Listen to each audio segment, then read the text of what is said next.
are some second date updates that we do where I'm really pulling for the person on the phone, and today is one of those occasions because I want the guy to get a second date today. His name is Michael, and judging from his email, all of the odds were stacked against him when he went out on his date, and that's probably why he's not getting a call back. Okay. Michael, what's up, man? How are you? Hey, how's it going? Not bad. Way better than you on your date. Yeah, it was not exactly the best week.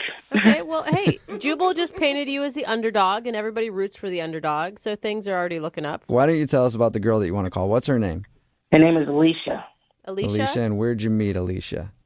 We met on, one of the dating apps that, a lot of people go on with, Tinder. We met on Tinder. Okay, that's fine. There's no shame in that, Michael. I don't know. A lot of people get really kind of judgy when I say Tinder or meet on like another dating app. I mean, I like to embrace technology sometimes, Hey, don't worry about the haters in life, Michael. You do Embrace that technology, Mike. Well, I did. So what you like so much about Alicia? Well, not only is she beautiful, she's I don't know, like I something. It was more. Like I said, I'm still embracing the app, but I mean, it takes me a while to even want to get to know somebody, Okay. So I just thought, like, wow, she's really cute. I'm gonna swipe right. Okay, so you did that, and you guys obviously went out because you're doing a second date update right now. Why do you think she's not calling you back? Well, before we even get to that, I gotta lay some context out so you know exactly why the date went bad. Okay? So I'm sitting kind of in a coffee shop one day, trying to get some work done, just like everybody else in, a coffee shop or drinking coffee. All right. And went to the bathroom, kind of left a little bit of my stuff out. All right. Yeah. This is a weird setup to something that happened before the date. Well, life's weird, right? So It is. It is, Michael. So why was it so weird that you went to the bathroom in this coffee shop? No, it wasn't weird that I went to the bathroom in a coffee shop. That was pretty normal. Oh, good. It was weird when I came back and I found my stuff was gone. Whoa. Oh, no. Someone stole your stuff? Yes, they took my wallet, my personal phone. I'm using my backup phone, my old phone right now. I mean, that sucks, but what does that have to do with the date? Well, can't exactly pay for too much of a date if you don't have money or cards or anything, can you? Oh. Okay, so did you make her pay then? Luckily, I took her to a spot that I had a gift card to. Okay. And everything's going great. We're talking, we're chatting. Next thing you know, end of the night comes, time to pay the bill. Waitress took a gift card, and she came back and said that I don't have enough money to cover the whole bill on there. Oh. Like, okay, well, can you put it on this card? And I put it on a backup card, which I didn't tell her this. It was my mom's credit card that I had to use. Okay. But it's all understandable. I mean, you got all of your stuff stolen. It's not like if you explain this story, she's going to be like, oh, screw you. Well, they still wouldn't take it because it wasn't my name on it. Oh. Oh, so you were trying to use your mom's credit card and it got returned to you because of that? Yeah. Oh, man. Okay. I mean, they said that my mom needs to be there and pay with it, and she definitely wasn't there. Kind of be embarrassing if it was a date and a mom date at the same time, Yeah. So I wait, think that's the only way your date could have been worse, actually, is if your mom was there. Yeah, definitely. It did kind of get worse, though. What? It got worse than them telling you you needed your mom to actually pay the bill? Yeah, well, she had to cover the rest of the bill. What? And then I tried calling her Uber, and of course my card was canceled. So she had to order her own Uber. Oh, dude. So she had to pay for everything, basically. Yeah. What was her reaction to all of this, though? She was pissed. She was. I could tell in her face that she was kind of pissed. I feel like you shouldn't even want to go out with her again, Michael. You don't want a girl who's going to be upset about something like that. You're trying. You're putting the effort in. Yeah, but I also didn't tell her that all my stuff got stolen. Oh. I don't understand why you wouldn't tell her that. Well, I thought if she found out, she think I'm just like a dumbass or something. Like, oh, well, you're dumb enough to put your stuff there. Blah, blah, blah, blah.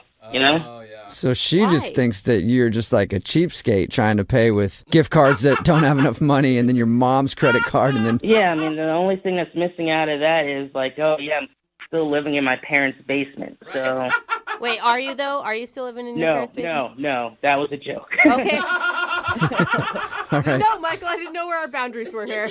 It's not the basement. He's in the room next door. Right, Michael? no, I got my own place like a year ago. So, Nice. I'm good. Independent. All right. Well, we'll play a song, come back, and then call her and get your second date update, okay? Okay. I don't need your mom's approval, do I? No. Okay, we'll do it right after this. Moving 92.5. Brooke and Jubal in the mornings. Second date update. I really want Michael, who is the guy on the phone for the second date update today, I really want him to get a second date. You do? Yep. If you just tuned in, Michael is on the phone. He wants to call Alicia. They went and hung out at a bar, and it turns out that Michael looked like he was broke because he had a gift card, and he paid with his gift card but didn't have enough money on it. So they asked for a credit card. He had his mom's credit card, and they wouldn't let him use that because it wasn't his. And then when he tried to get her an Uber after the date, it got turned down because his card was declined. Oh, man. And the reason all that happened is because he had his stuff stolen, but Michael, for some reason, didn't feel like telling Alicia that. So she just thinks he's just really bad with money. Are you wishing that you would have brought cash with you during your date night? Yeah, definitely. But, again, had everything stolen. So, Couldn't get any Okay, cash. that's a good point. Could have borrowed maybe from your mom. Yeah. And I really want you to get a second date. The reason is because if she agrees to go on a date with you, we'll send you guys out with some gift cards. And I want to give you nothing but gift cards that are under the limit. Oh, under Yeah. So Just to messed do up, it again man. to you, Michael. $5 ones. Yeah. All right, man. I'm going to dial her phone number right now. Oh, by the way, do you want me to tell her that the reason you couldn't pay for anything was because your stuff was stolen? Or do you want to tell her that? I guess, or maybe I should tell her. Okay. However As long you're- as she gets the information. I mean, I got nothing else to lose at this point, So you want to tell her? I guess I should, yeah. Okay, I won't that's a bring it yes. up. I'll let you bring it up then. All right. All right, here we go. I'm dialing the phone number.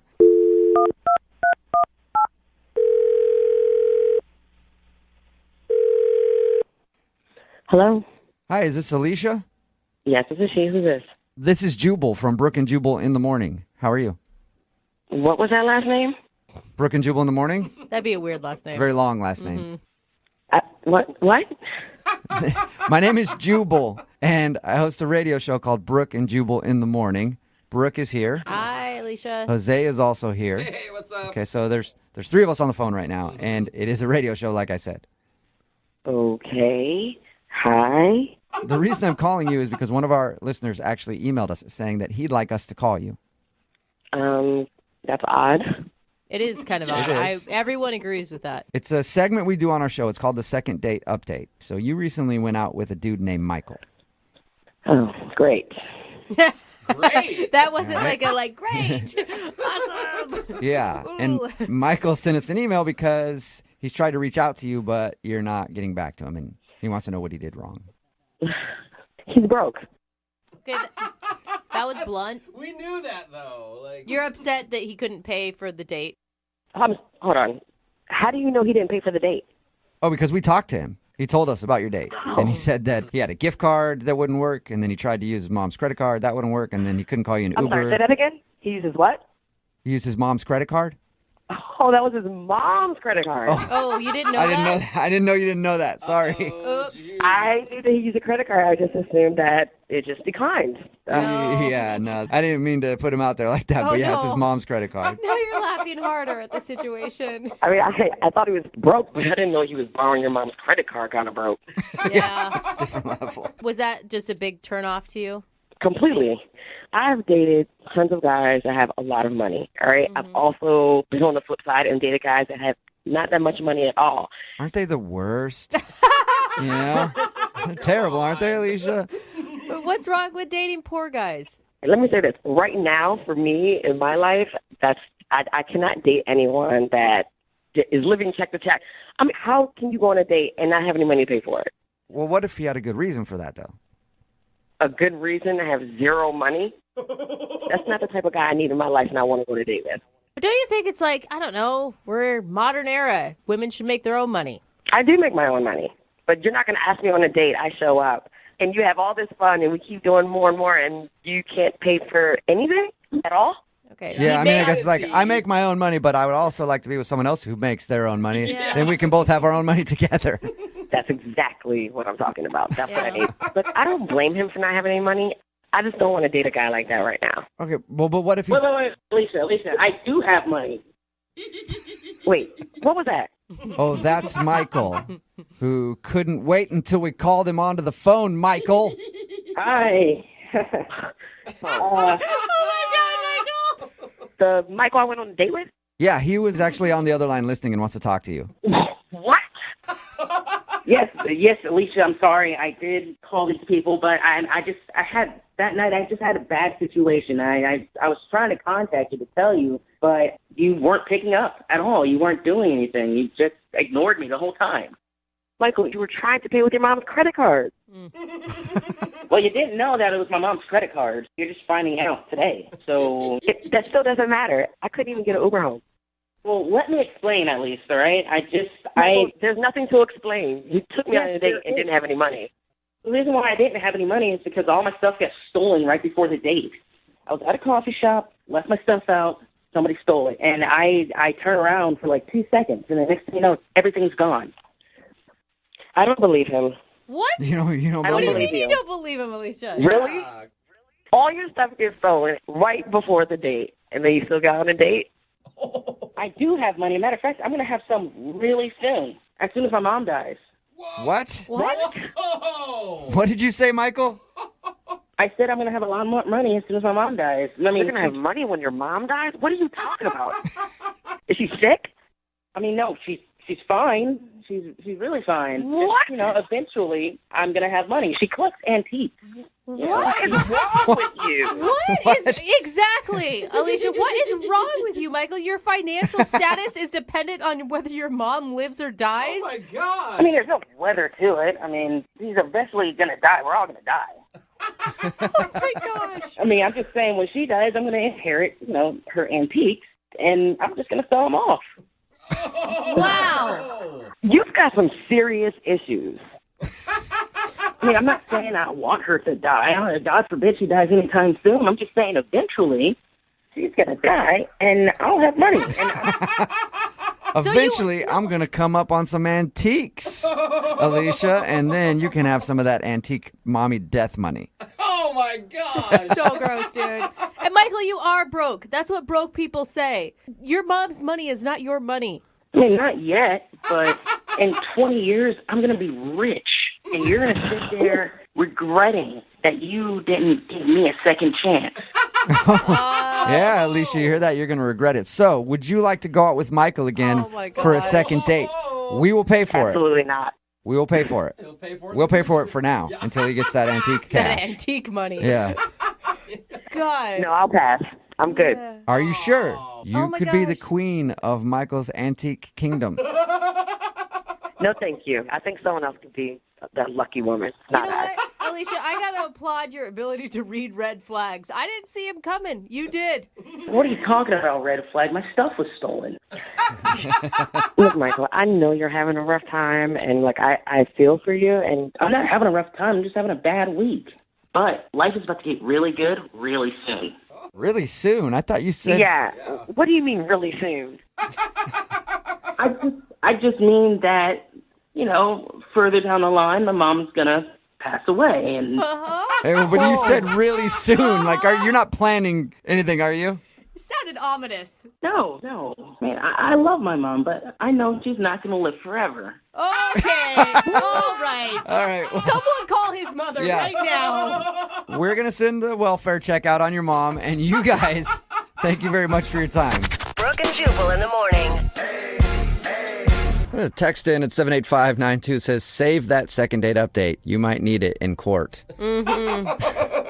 If you missed it, Michael wanted to call Alicia They went out, and he said that his credit card and everything got stolen. So he got his credit card turned down. He had a gift card at the place that they went to, and that wasn't enough. And then his Uber didn't work to get her an Uber home because it was associated with the card that was stolen. We got her on the phone, and she thought that, of course, he's broke, and she didn't want to go out with him. But then he said that he's not broke because his mom's going to pass away one day, and when she does, he gets her antiques. So he's got a lot of antiques waiting for him in his future. It's not even like he's got like a trust fund. No. He's got antiques that he doesn't even know how much they're worth. And my guess is probably not much if it's according to him. Yeah. It didn't sound like he was just like, one day I'm going to have these antiques. It was like, trust me, my mom's going to pass away very soon. So weird, man. Is she sick? No. Oh, But, then no that one lives is forever. frightening. Yeah. But somebody could slip and fall down the stairs one day. I'm just saying it could happen. Remember, they decided not to go out again. Are you single and feeling out of the loop? Put away that mouse and get out of the house. Join In the Loop, Seattle's brand new activities club just for singles. Go to intheloopsingles.com today. Moving 92.5. Brooke and Jubal's second date update. You know you're getting blown off for a date when somebody tells you that they have a doctor's appointment at 8 o'clock on a Friday night. What? No As far as I know, not a lot of doctors working that late on a Friday night.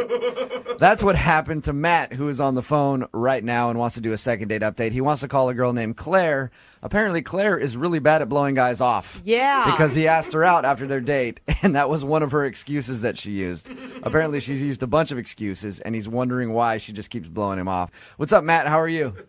I'm doing great, guys. How are you? Good. So she actually sent you a text after your date saying that she had a doctor's appointment at 8 on a Friday night.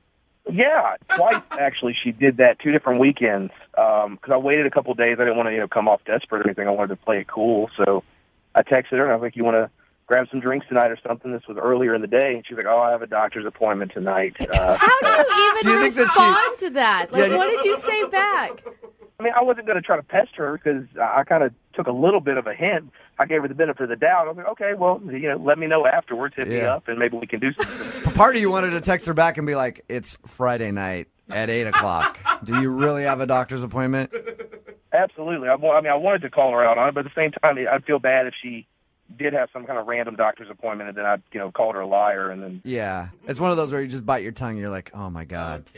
Yeah. Or do you think she sent it and she's like, "Oh, wait, that doesn't make any sense. He's going to know that I'm blowing him off."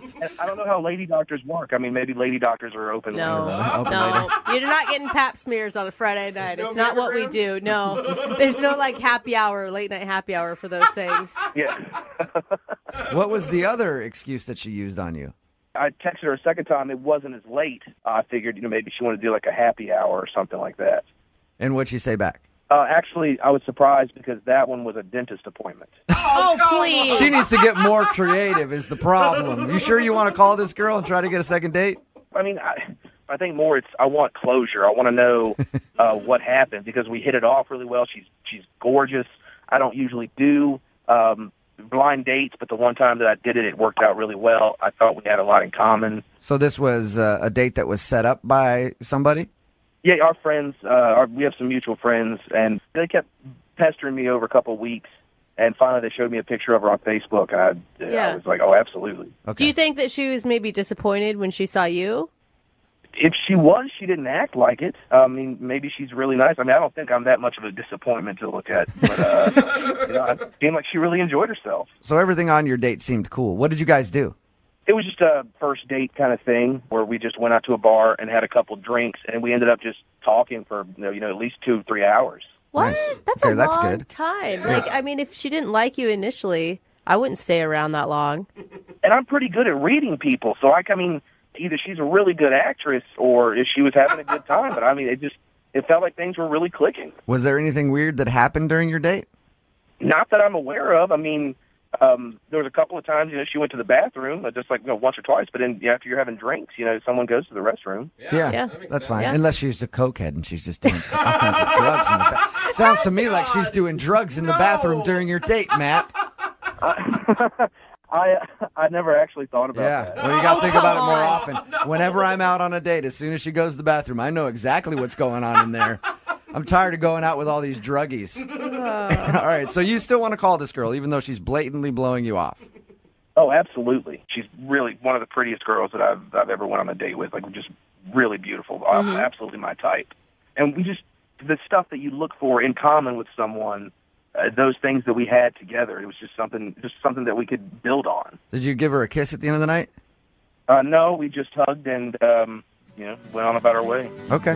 Well, we'll play a song, come back, call her, and get your second date update, all right? Awesome. Thanks, guys. All right, man, hold on. 92.5. Brooke and Jubal in the mornings. Second date update. Matt is on the phone with us, and he wants to call a girl named Claire today. They met through friends, went out on a date. He thought everything seemed cool, but since then he's tried to text her and gotten horrible excuses back as to why she can't go out with him. It was a Friday night at 8 o'clock, and she said she had a doctor's appointment. And then the next time he said, let's hang out earlier, like 5 o'clock on a Saturday. She said she had a dentist appointment. Obviously blowing him off. Matt, are you ready to make the phone call? Yeah, man, absolutely. All right, well, I'm going to have to, unfortunately, tell you I'm going to need to reschedule. I've got an optometrist appointment here in 10 minutes, so shouldn't be a surprise to you, though. This is kind of what people do to you, right?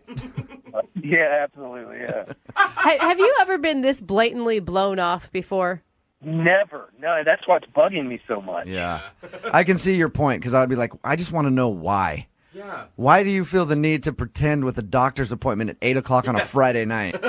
All right, man. I'm going to dial the phone number right now, get her on the phone, and get your second date update, okay? Cool, thanks. Here we go.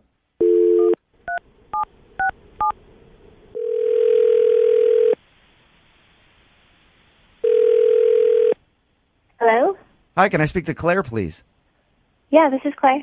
Hey, Claire, how you doing? This is Jubal from Brooke and Jubal in the morning. I'm sorry, I don't understand. Okay, that's fine. It's a morning radio show, and one of our listeners recently emailed us about you. Who did? His name is Matt. We do a segment on our show called the Second Date Update. Matt is wondering why you are blowing him off. Wait, Matt called you guys? Yes. Huh. Do you have a few minutes to tell us why you don't want to go out with Matt again? I mean, I guess there's not much to tell. There's not much to tell. Well, can I tell you something?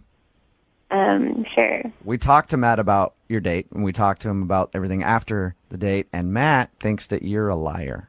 He thinks I'm a liar? He thinks that you're a liar.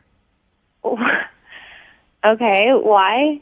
Because you told him you couldn't go out with him because you had a doctor's appointment at 8 o'clock on a Friday night, and then the next time he asked you out, you said you had a dentist appointment. So, that's my business, and for the record, I'm not lying. Okay. You're not lying that you went to the doctor's at 8 o'clock on a Friday night? I'm not going to explain this to you guys. So the doctor's appointment stuff is all true, and you haven't been blowing him off. You want to see Matt again. I mean, not necessarily. I don't actually want to see him again. Well, why would you make up lame excuses? Why don't you just tell him, hey, I don't think it's going to work? I don't need to justify any of this to you guys. I didn't get that feeling with him, and I don't want to see him again. But okay. Hey, I don't care if you blew him off the way you did. Whatever, doesn't matter. It's not my life. That's his. But is there a specific reason why you don't want to see him again, so that I can go back to him and tell him? No, I just didn't get the feeling I feel like I should get. So there's just no chemistry, like you weren't attracted to him? There's just a feeling a girl gets when a guy really likes her, and he was just weird. I didn't get that from him at all. So you didn't think that he liked you, but he's asked you out a bunch of times since your date. I mean, it was weirder than that. It was when we went into the bar, I was like, oh my God, here's my ex-boyfriend. And he was sitting at the bar too. And so I told Matt that I used to date this guy, and he wasn't even phased. He didn't care. He didn't he just went along with the date like nothing happened. And I was like, don't you get it? We slept together. This is weird, you know? So you wanted him to be upset that your ex-boyfriend was there? It's not that he has to get upset or angry about it, but I want to show that he actually likes me. He probably should seem like he's at least fazed by it a little bit, like a little bit weirded out. I don't know. So you want him to like go up to your ex-boyfriend and threaten him right there or something? No, I don't want him to like fight or anything. I just like want him to be a little bit jealous and show me that he cares about me. Like that just comes off as a little crazy to me. Did you purposely take him to a bar that you knew your ex was going to be at? Oh my God. What is this? Like, I honestly don't need to explain any of this to you. I'm being nice by explaining why I'm not calling back a guy that obviously was acting weird at a date. I talked to all my girlfriends. They agree. It's weird if you're just like, don't even care, that like this guy I used to date. Like, he didn't want to leave. He just wanted to stay there and keep talking about books and stuff. So you would have rather that it weirded him out and maybe he was like, I don't want to be here around your ex. Let's go somewhere else. Exactly. Yeah. But it's like a first date, and he's not even invested in your guys' relationship. Like, what does he have to be jealous of? I mean, I slept with the guy that's like 5 bar stools down. I would be jealous. And then, like, okay, so halfway through the night, my ex-boyfriend came up and introduced himself, and, like, Matt just, like, offered to buy him a drink. I mean, that's over the top. Like, not even acting phased. So Matt was too cool to your ex. You would have rather him been like, in a perfect world, Claire, if you were out with a guy and this happened, how would you want him to react? I would want him to be like cold and like defend me and like not just sit there and act cool about it. Like he doesn't care about me. Like, are we friends or are we on a date?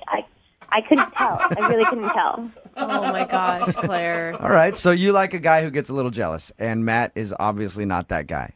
Obviously not that guy. Okay. Hey, Claire, I should let you know that Matt is actually on the other line listening to this conversation. What? Yeah. I don't know what I'm supposed to say to you. Is it that I'm too nice? I don't understand what it is. For your information, Matt, like, if you're out with a girl, they want you to be jealous. Like, if some guy starts flirting with me, especially if it's my ex-boyfriend. Honestly, I was just trying to be a nice guy and, like, just play it cool. I figured if I come off mean, that would, you wouldn't find that attractive. I wanted to try to be polite and nice. No, like, what's attractive is being a man in that situation and, like, not just, like, playing it cool. I don't want you to play it cool. Like, so was I supposed to, like, punch him out when he walked up or something? Well, you're not supposed to buy him a beer. I know that.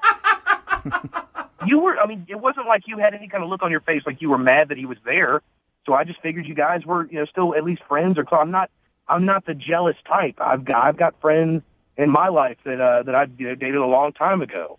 So sometimes you remain friends. You remain close. I figured you guys were still close. I wanted to be nice.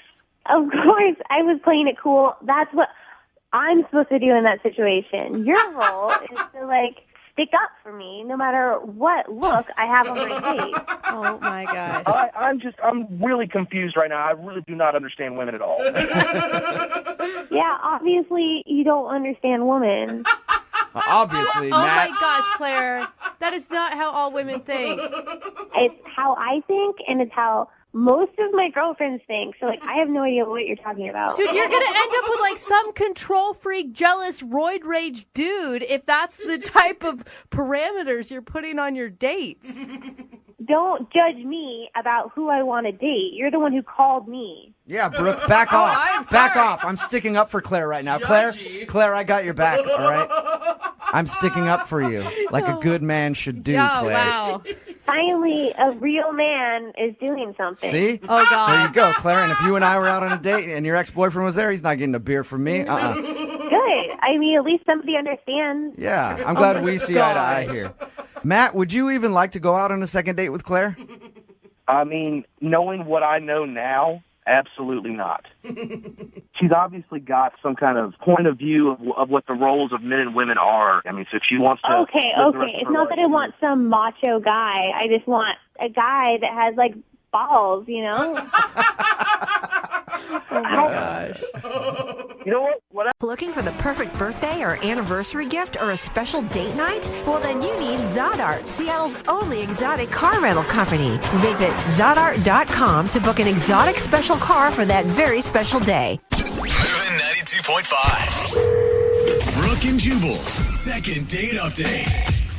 The best way to break the ice with somebody is to get lubed up together. Whoa. Okay, Isn't that- this is already... Isn't that right, Amy? It is. It is indeed. It is, yeah. Amy got lubed up with the guy that she went out on the date with. His name is Bryce, and I guess they met while they were getting their oil change for their car. Oh, thank God. So did you guys meet like in the waiting room while you're getting your oil changed? Is that what happened? Yeah, it was like a movie, like a really low-budget movie about two people getting their oil changed. You're really lucky. I'm always like stuck in there with some old dude that loves the popcorn too much. Yeah, right? Yeah. Well, I actually usually change my own oil, but I had a really busy week that week, and so I was like, all right, like lap of luxury, I'll go have someone do it for me. Whoa. All right. How'd you guys strike up a conversation? Oh, I kind of like noticed him looking at me, and when you're the only two people in a waiting room, it was like first thing in the morning, so there weren't like a ton of people, and I don't know, it's just like a friendly vibe. So we started talking, and I thought he was really cute and like easygoing, and like the guy who like didn't know a lot about cars, but was like he was kind of trying. Like I like cars, my dad taught me about them, and I was kind of like giving him a hard time. So you're basically just emasculating him, being like, you don't know what you're saying. I changed my own oil. I'm only here because I didn't have time today. What about you, chump? No, I was really nice about it. I would think that would be really attractive to a male, like a girl who is really hands-on and mechanical. Yeah. I mean, it seemed like he was into it because we actually went on a date from there. Like straight from the oil change place? Well, no, but like we gave each other phone numbers. And went out like 2 days later. Nice. Okay, I thought you just left straight from there. Yeah. Went to like a Denny's or something. Yeah. Hey, after getting the oil change, I like to wash it down with some sausage from Denny's. All right, so what'd you guys do on your date? So I have a couple different hobbies, and we were talking on the phone. We weren't sure what to do, so I took this painting class on Thursday nights, and it's really cool. It's like a painting, but also like that night was like stop motion night. I don't know. It's great. So you like do all these drawings where they move incrementally. So at the end you get like a flip book. Cool. It's cool. I know I sound like a dork, but it's cool. And so, I mean, he knew that that's what he was going to. He was excited about going to this class with you? Yeah. I was like, I know this is super nerdy, but it's actually really fun. I would have just gone off board and made like a pervy flip book for you to look at. Yeah, actually, this was pretty good. Really? Okay. All right. So he impressed you with his artistic skills? He did indeed. His sensitivity and his artistic skills. He showed me what he's working on at the end of class, and it was really good for a first-timer. And I thought we were having a fun time. So after the class, I was like, do you want to go get a drink, something really low-key? And he said he had to get up early. And I think I, ribbed him a little bit about that. I, called him a party pooper or something. How early in the evening was this?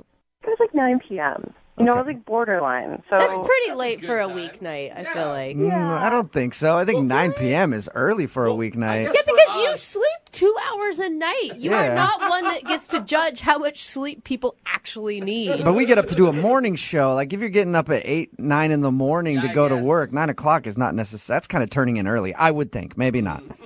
no judgment, first date. It's okay. Yeah. I'm, boundaries. I'm a modern girl. So how did you guys end things? Did he make any plans with you to see you in the future? We talked about it. He walked me in my car and we had a quick kiss, and he said he would call me, and he hasn't. And it's been a couple weeks, and I reached out to him once, and then I just left it alone because I didn't want to overdo it. Why do you think he's not calling you back? I wondered if either maybe I ribbed him too much, or I don't know. Some guys, they don't like women who are on top of their game. I have hobbies, I have a life, I change my own oil. Yeah. I've always been unattracted to girls with hobbies and lives because they want you to be involved in their stuff, and then it's oh, God, I only want to worry about myself, So I can understand that. No, come on.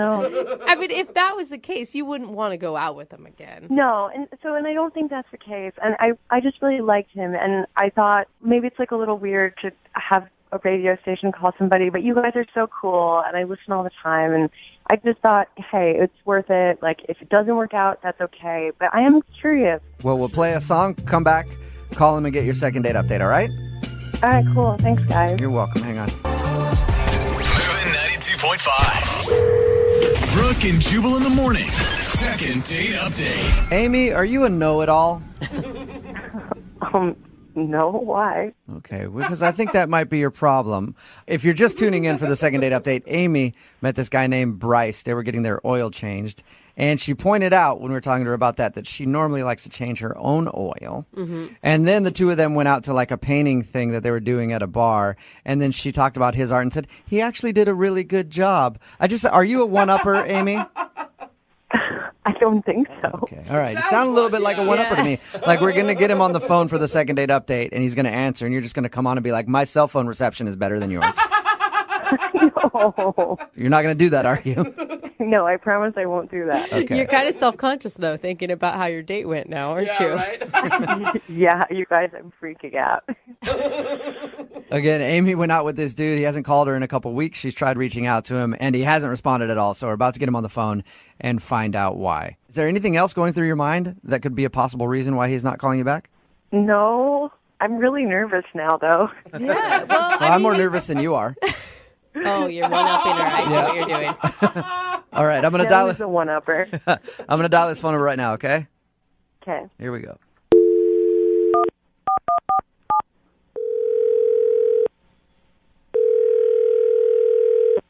Hello? Hi, is this Bryce? It is. Who is this? Hey, Bryce, how are you? This is Jubal from Brooke and Jubal in the Morning. It's a radio show. I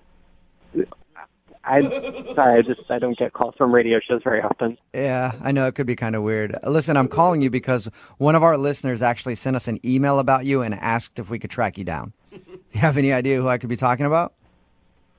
No. Do you remember going on a date with a girl named Amy? Yeah, I do. Okay. Well, Amy emailed us and said that she had a really good time on your date, but it's been about 2 weeks now and you're not calling her back. So she asked if we could get you on the phone and find out if something went wrong. I really don't want to talk about it. You don't want to talk about it at all? No, I'm good. Just like 2 minutes. I don't know about that. She described the date to us, and it sounded like everything went fabulously. Yep. Okay. So why wouldn't you call her back? This is so uncomfortable. Look, this is really awkward. She described the date to us, and there wasn't an awkward moment that she could think of from your date. And she said that at the end of it, you kind of... not. Say that one more time? I imagine not. Okay, so was there an awkward moment, or wasn't there an awkward moment? I wouldn't call it exactly awkward, but there definitely was a moment that I just did not like. Whoa. What happened? Okay, I'll tell you. We went to this drawing thing. We drew pictures and made like a flip book. Mm-hmm. Yeah, she told us about that. She actually said that you did a really good job. Yeah. Yeah, she told me that. She, came up to me after and said, "Wow, good job." And she went in for a high five. Mm-hmm. And I wasn't expecting that level of force. Okay. So she high-fived you really hard? Bottom line, my arm is in quite a bit of pain still. From a high five? Yeah. I haven't really been to see a doctor yet, but I'm starting to get worried. My arm's in a sling right now. It really hurts still. Oh my God. Are you saying that she injured you with a high five? Well, it may sound funny to you, but I had shooting pain up and down my arm for the rest of the time we were in there, and she wanted to go out and get drinks after, and I told her I had work the next morning, so I left and went straight to the pharmacy and got a sling for my arm. Really? Your arm is in a sling because she high-fived you so hard. Yeah, and it still hurts. I don't know if there's nerve damage or what. But Jeez. She's a nice person, but she's super aggressive, and that was a little too much for me. Wait, High so five the you're Incredible Hulk or something? you're intimidated by her because of her high-fiving injury in your arm? I'm not intimidated by her. She injured me. My arm hurt. I'm just imagining her like pulling her arm back and hitting you so hard on your head. Like I Yeah, can't. exactly. It takes a lot to hurt someone with a high five, and she did it. All right, so you don't want to go out with her again because you don't want to risk any more bodily harm. Is that what I'm getting? I'm pretty much leaning towards a no. Okay. Well, you know what, Bryce? Maybe she can change your mind because she's actually on the other line listening to this and wants to talk to you. No, she's not. Yes, she is. Amy, Bruiser, you there? Bruiser. Hi. You big meathead? You hurt Bryce. I can't believe this. So you're not calling me back because I high-fived you too hard? It hurt. Oh. It was so aggressive. I'm not into that. Amy, can I ask, do you try to come off as maybe a little bit harder than you are? Or tougher? Maybe because I'm so little. I'm 5'3" and 115 pounds. Like, what do you have, like bird bones? Where does that even come from? You were joking like this on the date the whole time, too, and that kind of bothered me, too. You hurt my arm. I barely high-fived you. That wasn't even, like, my most emphatic high five. Are you threatening him now, Amy? No. Do you feel bad? I mean, I do feel bad, but I just can't believe this situation. Like, I would have never, in my wildest dreams, have thought that this is why you weren't calling me back. You're super aggressive, and you got to warn someone when you're going to go in for a high five like that. Some kind of heads up. What else did I warn them about? Like, if you need a warning for a high five, like, how are you going to get through your day, man? I don't really know what else to say here. You hurt me, and you're not even apologizing for it. Oh, okay. I'm sorry, you little baby. I'm sorry I hurt your little wrist. That's helping. That's helping a lot. Oh, you little baby. Do you want an apology? I'm sorry. Stop bullying me. My arm hurts right now. What do you expect? If your arm hurts so much, why didn't you come to the doctor in 2 weeks? I really wanted to believe that it wasn't that big of a deal, but it still hurt. You did some serious damage. Hey, Bryce, would you like to go out with Amy again on a second date? We'll pay for it. No. I don't forget it. You don't want to go out with him now? No. You're being kind of a jerk. Yeah. Well, yeah. If I went on one date with a guy and my high five was too strong for him, do you think that I want to go out with him again? Like, do you really think I should go out with him again? I don't think so. It was just like the mocking, it seems like a little bit. Oh my God, get over it. You guys are being such wusses. I'm with you, Amy. I'm fine. If you go out on a date and they can't handle a little good-spirited bullying, I wouldn't want to go out with them either. So, Bryce, I'm assuming you're not into going out with Amy one more time? Definitely not. No, Okay. I'm really okay. All right. Go get my arm Yeah, checked well, out I'm now. okay Thanks. too, Bryce. Bryce, thank you for your time. I appreciate it. You go put some ice on that arm, okay? Will do. Amy, thank you for your email. I'm sorry you didn't get a second date. Oh, I'm not. I'm just looking for a real man. So if one wanders into the radio station, call me. All right. Well, Amy, I will find you a guy who loves a little physical abuse. All right? There are some out there for sure. Brooke and Jubal in the morning. Text in at 78592 that says, hook me up with Amy. I can take a high five. It's Brooke and Jubal in the morning talking about today's second date update. This girl named Amy wanted to call a guy named Bryce who wasn't calling her back after their date. We got him on the phone, and the reason he wasn't calling back, she high-fived him too hard. I know it sounds crazy. Amy's kind of a guy's girl, and she might actually be one girl who is actually a guy's girl. Because a lot of women will say that. Like, I'm totally a guy's girl. Ask me about sports. And you'll ask them, they have no idea. I have a feeling that Amy is more of a man than anybody in this room right now. Yeah, I'd give her that. I mean, And Bryce wasn't calling her back because she was very rough with him on their date. his arm had been in a sling since their date. Gave him a high five, and he says that she hurt his shoulder and his elbow, and his whole arm was just messed up, and he went straight to the drugstore and bought a sling after their date because she was so rough with him, and he was not interested in going out again. I do like that he didn't seem to be embarrassed by it at all either. Yeah, he's like, you assaulted me. Yeah. This is a serious Where's issue. my apology? Somebody texted in at 78592 because the guy was like, I might need to go to the doctor after that high five of yours. They said if he sees the doctor's probably going to describe him a hefty dose of man the hell up. So they decided not to go out again because Amy is just too much of a roughhouser for Bryce. I just want to meet her so I can high five her and see what this I high five don't. business is all. Moving 92.5. Brooke and Jubal's second date update. The woman on the phone for a second date update today and myself have something in common. Uh-oh. Both big fans of Ultimate Frisbee. That's right. You're a fan of Ultimate Frisbee? Well, I've only played once. How does that make you a fan? And I think her experience with Ultimate Frisbee was better than mine. Really? All I got out of it was a bunch of people at a park calling me a maniac and a lunatic. What? A Why? sadistic freak, whatever that means. Why would they I didn't know you weren't supposed to take a baseball bat to play Ultimate Frisbee. I had no idea. Yeah. But then I get labeled all kinds of names. Well, But Jesse actually got a date out of playing Ultimate Frisbee, and I don't think had a restraining order slapped on her either. Unless I'm wrong, Jesse. Am I wrong? No. you didn't bring a bat to the game or an axe or anything like that then. No. That's boring. I wish somebody would have told me beforehand. But your email said that you met the guy you want to call today playing Ultimate Frisbee. Yeah, I'm kind of a spontaneous person, and I like trying out new things. And I was online, and I saw this game thing, so I was like, I want to do that.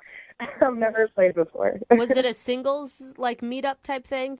No, not necessarily. It was just sort of like young people. So how was it when you went out there and played? Did you find out you were amazing at Ultimate Frisbee and had no idea? No, I'm actually really bad, apparently.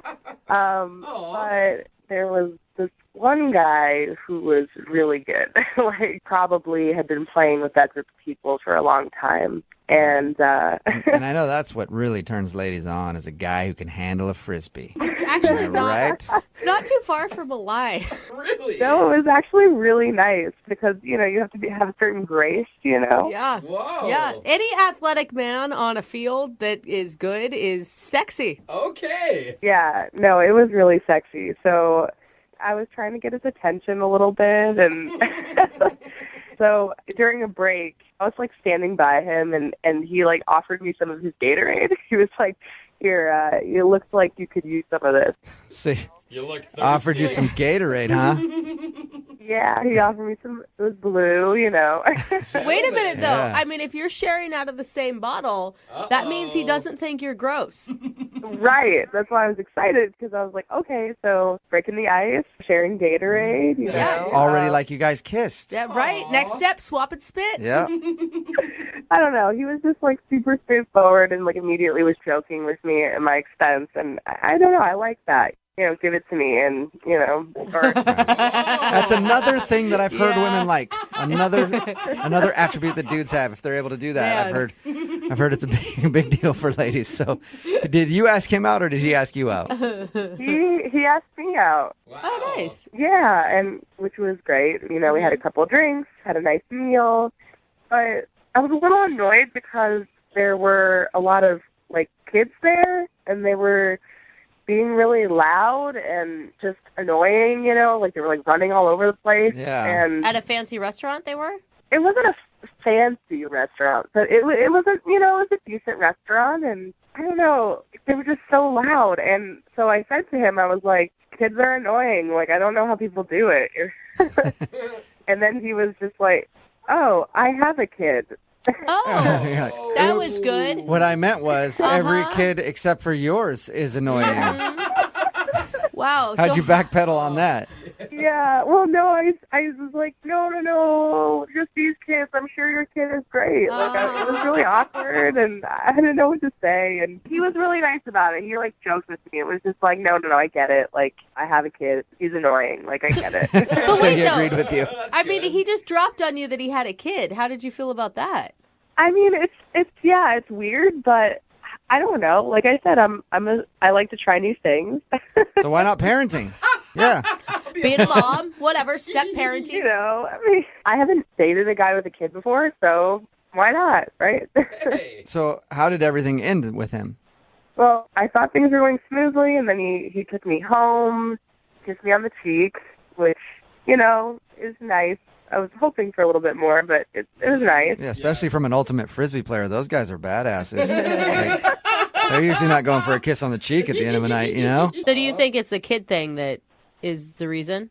I mean, everything else was great. That was the only awkward moment that I could think of that probably would have kept him from calling me again, you know? And how many times have you tried to reach out to him?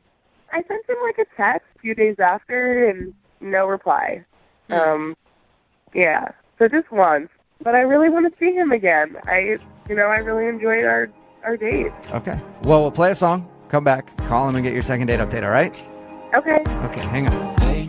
Moving 92.5. Brooke and Jubal in the mornings. Second date update. I'm honestly really surprised that Jessie, who was on the phone to do a second date update today, isn't getting a call back from the dude that she went out with. Because really, she has all of the qualities that men look for in a woman. She hates kids. No. That's pretty much it. That's the quality. That's what you look for, Jubal. That's the quality, and she has that. Right, Jessie? No, I didn't say I hated kids. I just thought the ones in the restaurant were annoying. If you're just tuning in, Jessie met the dude she wants to call today while playing Ultimate Frisbee. They went out to eat at a restaurant, and the only thing that she thinks might be the reason he's not calling back is because while they were there, she made a comment about how annoying the kids in the restaurant were.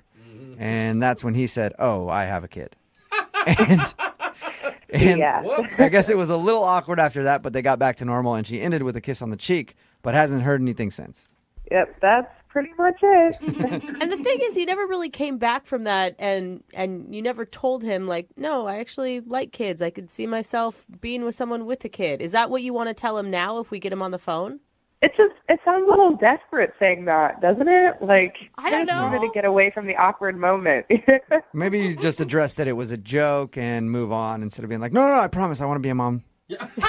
Like, I don't know. Either way, the date didn't work out for you, so I'm going to call him right now, see if we get him on the phone and find out what happened, okay?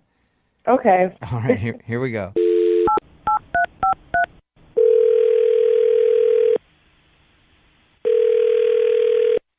Hello. Hi, can I speak to Douglas? This is Douglas. Hey, Doug. This is Jubal from Brooke and Jubal in the Morning. How are you? My name's Douglas. Who's this? This is Jubal from Brooke and Jubal in the Morning. Okay, who are you? I host a radio show called Brooke and Jubal in the Morning. My name is Jubal. What do you need from me? Well, I wanted to talk to you about a friend of ours who you know. Okay. Okay. You're a pretty quick and to the point guy, aren't you, Douglas? Yes, I am. Why are you calling me? Good question. So you went out with a girl named Jessie recently.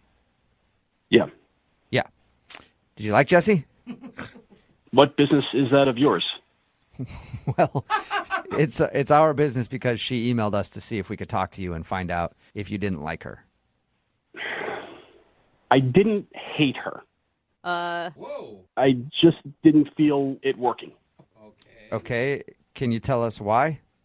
I don't feel we're at the same places in our lives, and it's just as far as personalities, temperaments, and patience goes, it's just not what I'm looking for in someone to date. Sorry. Is it because you have a kid and she doesn't?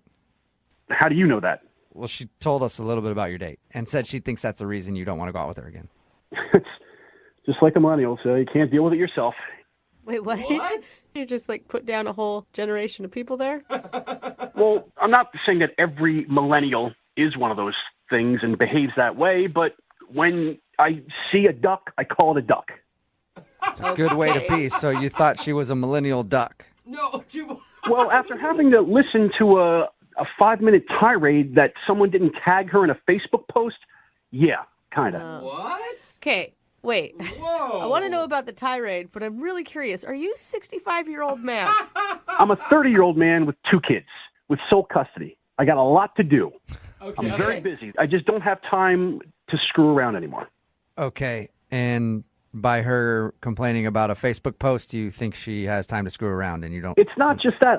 She's complaining that I work a 10 to 8 or a 10 to 5 job, and I only got 8 hours of sleep last night, and her friends aren't tagging her in Facebook posts, and it's just. I mean, I don't think she's a bad person. I just don't have time for that. Yeah. I mean, it makes sense. Like, you're a single parent of 2 kids. I'm in a different place in my life. I'm sorry. Why didn't you just tell her that, though? Well, I didn't want to come down on her as like, you're an idiot and I don't want to have anything else to do with you. I mean, we're already there on the day. And I don't think that. It's just like I said, we're just in different places in our lives. Right. We want different things. Maybe in a few years she might feel differently, but right now I don't have the time to do it. So in your mind, it's just finish the date up, give her a kiss on the cheek, send her on her way, and you can get back to doing business. Look, it's not doing business. It's called life. I'm actively participating in it, and I just got to get it done. I don't have time for the BS. But, I mean, here's the thing with that. Like, I get that you have a lot on your plate right now, but you can't fault her for not having the same amount of stuff to deal with. I'm not faulting her. I'm just saying that I don't have time for it. I'm sure there's plenty of other guys that can sympathize and want to listen to her about not getting tagged in a Facebook post. I'm not one of them. All right. And look, if you guys want to get back to her and just let her know, that'd be great. I'd appreciate it. Okay. Well, I have a better idea. I can tell that you're, like I said, you're a man of business. Let's expedite it and just let you know that she's on the phone right now and you actually told her. What are you talking about? I mean, she's on the other line listening to this conversation and would like to speak with you real quick. If you have time, sir. Sir? She's not on the phone. Yes, I am. Hi. I'm sorry, Jesse, you had to hear that. I don't mean it maliciously, but it's the truth. It just sounds like you're being really, really insensitive, honestly. It's not about insensitivity. It's just, I mean... No, it's that you don't want to empathize with my problems, that you think your problems are so much bigger and greater than mine are. You were worried about a Facebook post. I have 2 kids to raise. There's quantitatively much bigger problems. Well, I'm sorry if that hurts your feelings. I don't mean to. It's just the way it is. Listen, it wasn't about the Facebook post. It was the fact that it was posted by my roommate, okay? You have no idea what it's like to live with 2 other women. It's hard. It's really hard. Are you kidding me? I can't even believe that sentence is coming out of your mouth. I can't even, because you have no idea. You have no clue. You've never done it before. You have no idea what it's like to be responsible for 2 kids that you're responsible for keeping alive. You live with 2 kids, they're not your responsibility. I live with 2 kids, I am their responsibility. The buck stops with me. I'm not worried about Facebook posts. I'm sorry. Please stop talking about my Facebook post and stop talking about your kids, okay? How hard can it be to raise 2 kids, okay? You just put them in front of a TV. Oh, whoa. Guys, why not? I'm starting to lose my patience. Like I said, she's not an evil person. I just do not have time for this nonsense anymore. I'm sure she'll do great. I'm sure she's going to find a great guy. I really got to go. Okay. Listen, working is hard, okay? I work from 10 to 5 with barely an hour lunch break, okay? That's difficult. If you don't even want to hear me out. Yeah, hear her out, dude. 10 to 5. All right, fine. You want to know something? Like the day that we met playing up at Frisbee, the kind of days off I get like that? I get one of those a month. Even when I have a day off, Jesse, I don't have a day off. I have to babysit 2 kids every second of the day. There's no time off for me. If I'm lucky, I get 5 hours of sleep a night.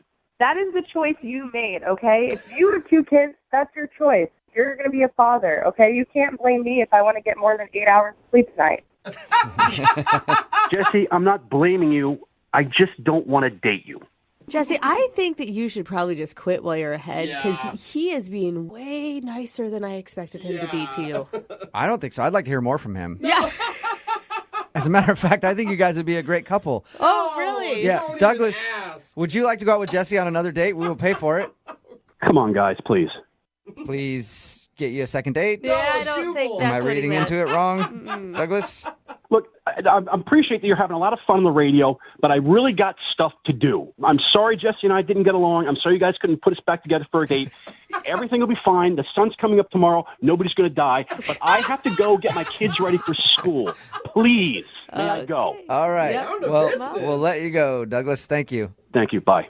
All right. All right. He is gone. Jesse, I'm sorry that didn't work out for you. I mean, I'm kind of blown away by it. I honestly thought it didn't go that badly. So You thought it didn't go badly? He just denied you and hung up. Well, Jesse, better luck next time, okay? okay. And I feel your pain about the Facebook tagging thing. It is so annoying when people leave you off of posts. Thank you. Yeah. He just didn't get it. I know. What a jerk. Brooke and Jubal in the morning. Text message in at 78592 that says, that girl makes me ashamed to be a millennial. Talking about today's second date update. That was taped while Brooke was still here. Brooke is out on maternity leave. Jackie is filling in. But anyway, the couple, Jesse and Douglas, that's their names. Jesse wanted to call Douglas. He wasn't calling back after they had a great date. And the reason why is because he's a busy man with kids. And she has big problems too. Yeah, she does.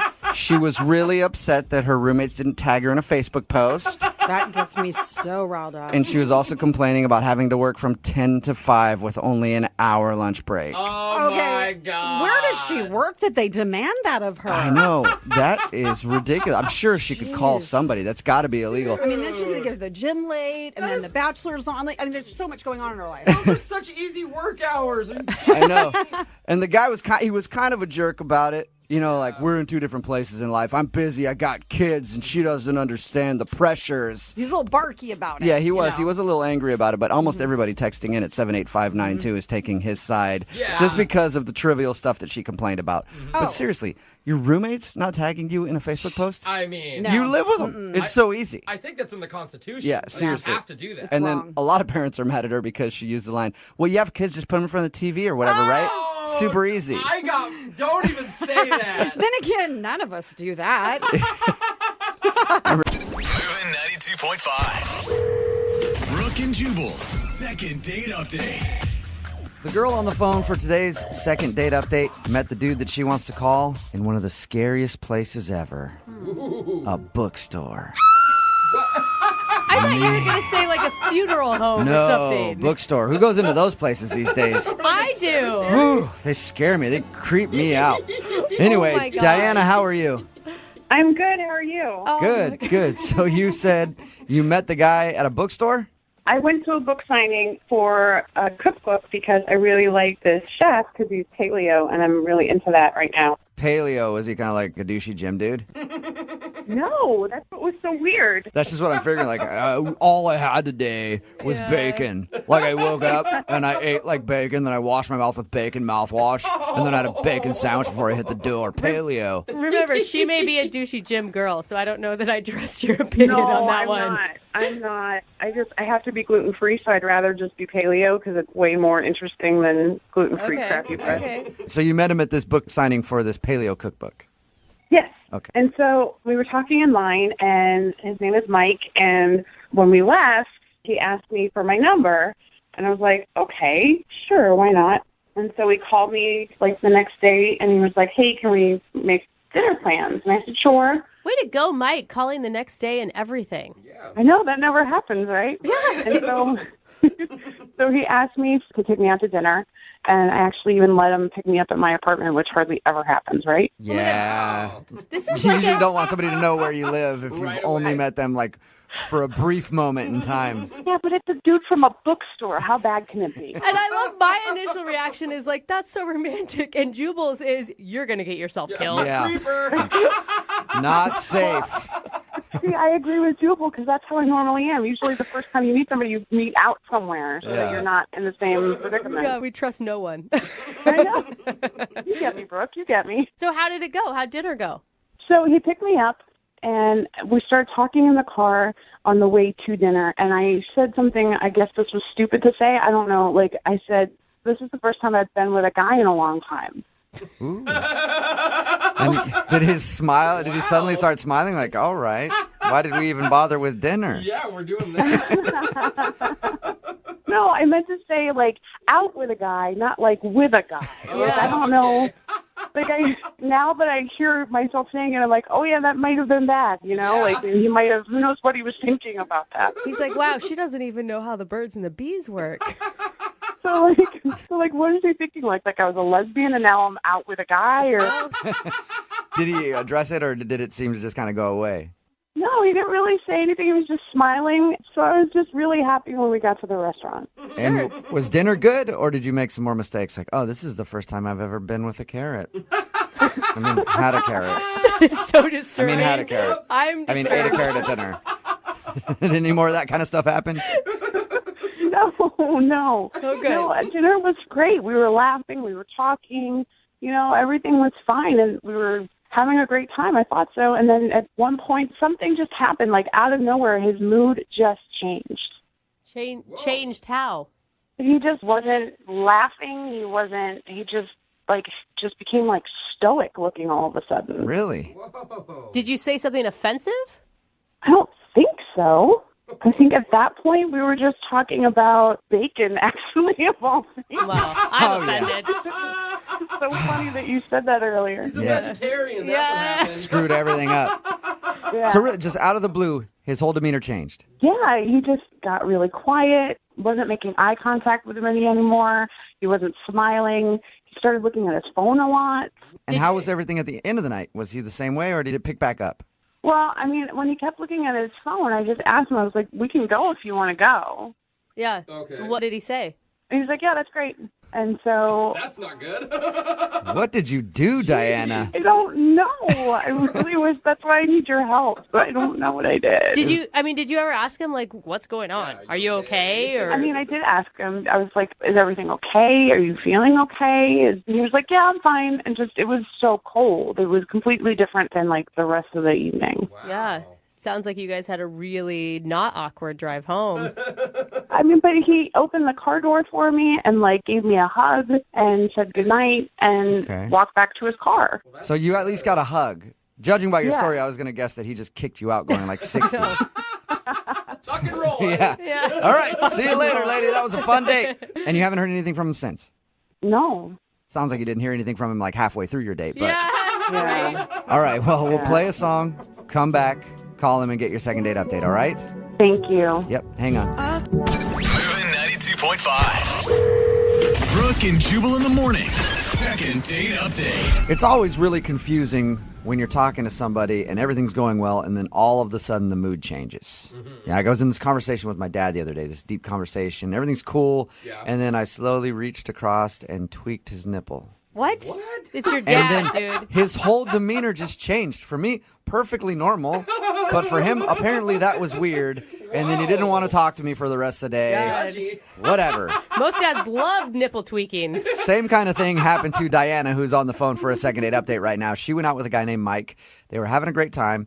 And then all of a sudden, in the middle of dinner, his mood just completely changed. Yeah, he was on his phone, not paying attention to her. And then she said, well, I guess we can go. And he's like, yeah, we should probably just go.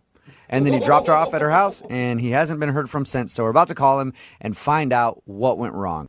Yeah. I really just don't know what happened. And I just really would like to, figure it out and get some closure with it. I don't have any guesses for you on this one. Like, he seemed like such a gentleman leading up to it. He picked you up. He opened doors. That's the thing. He was a gentleman when we were leaving, too. He, dropped me off. He gave me a hug. He was very sweet. Yeah. I don't get it. I just don't get it. You didn't tweak his nipple or anything? Not to my recollection, no. I'm going to dial his phone number right now, get him on the phone, and get your second date update. Are you ready? Yes, kind of.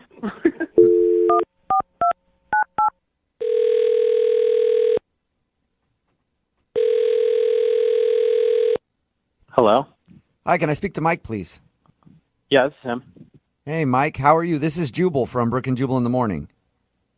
What? From the radio show? Yeah. Mike, are you a listener to the show? I think I may have heard you for like a brief second, but then I turned the station real quick. I don't blame Awesome. you. You know? Okay. Most people. It's like my mom. Sweet. Thanks, Mike. Well, we actually got an email from somebody who listens to our show a lot more than you have. Yeah. Her name is Diana, and you recently went out on a date with her. And she wanted me to call you to find out why you're not calling her back. All right. That's pretty weird. Yeah. Yeah. It's a little strange, It's a Mike. segment we do on our show all the time called the Second Date Update. If you'd listened for more than 2 seconds, you would have known that, Mike. So Diana is confused why you're not calling her back. Because I didn't want to go out on a second date with her. Got Well, that. I mean, We've she, got that out of the way. But what we're wondering is there a certain reason? Did she do anything wrong, or did you just not feel a vibe? It was just, I don't know. It was just kind of like an uncomfortable date. I just didn't feel like we had any chemistry, and yeah. Really? Do you mind if I recap what she told us, and then you tell me if it's correct? Yeah, go for it. Okay, she said that you guys met at a bookstore, and then you went out for dinner, and when you were at dinner, everything was going great until, like, the middle of the date, and then you just kind of shut off and stopped talking to her. She said that? Yeah. I mean, she was the one that stopped talking. What do you So mean? She stopped talking to me. That was not what her story was at all. According to her, you stopped talking, and the whole time she was like trying to get you to open up again, and you were on your phone, and then the date ended. I was there, and she's definitely the one that stopped talking to me. Like, I don't know, maybe it was something that I said that made her feel uncomfortable. I really don't know. What are you? She said that you guys were just talking about bacon, and then things got weird. We were talking about bacon, but that wasn't the topic that made the date uncomfortable. That wasn't what started the bad vibes. So Okay, what was it? Did yeah? Well, whenever I go out on dates, like I always like to ask, like interesting questions that, just kind of make you think, and also initiate like good conversation. Uh-huh. And I asked her, what is your greatest fear? And she said, bears. And right after she said bears, the entire vibe changed. The entire vibe. That's when things got really uncomfortable. She was very awkward after that.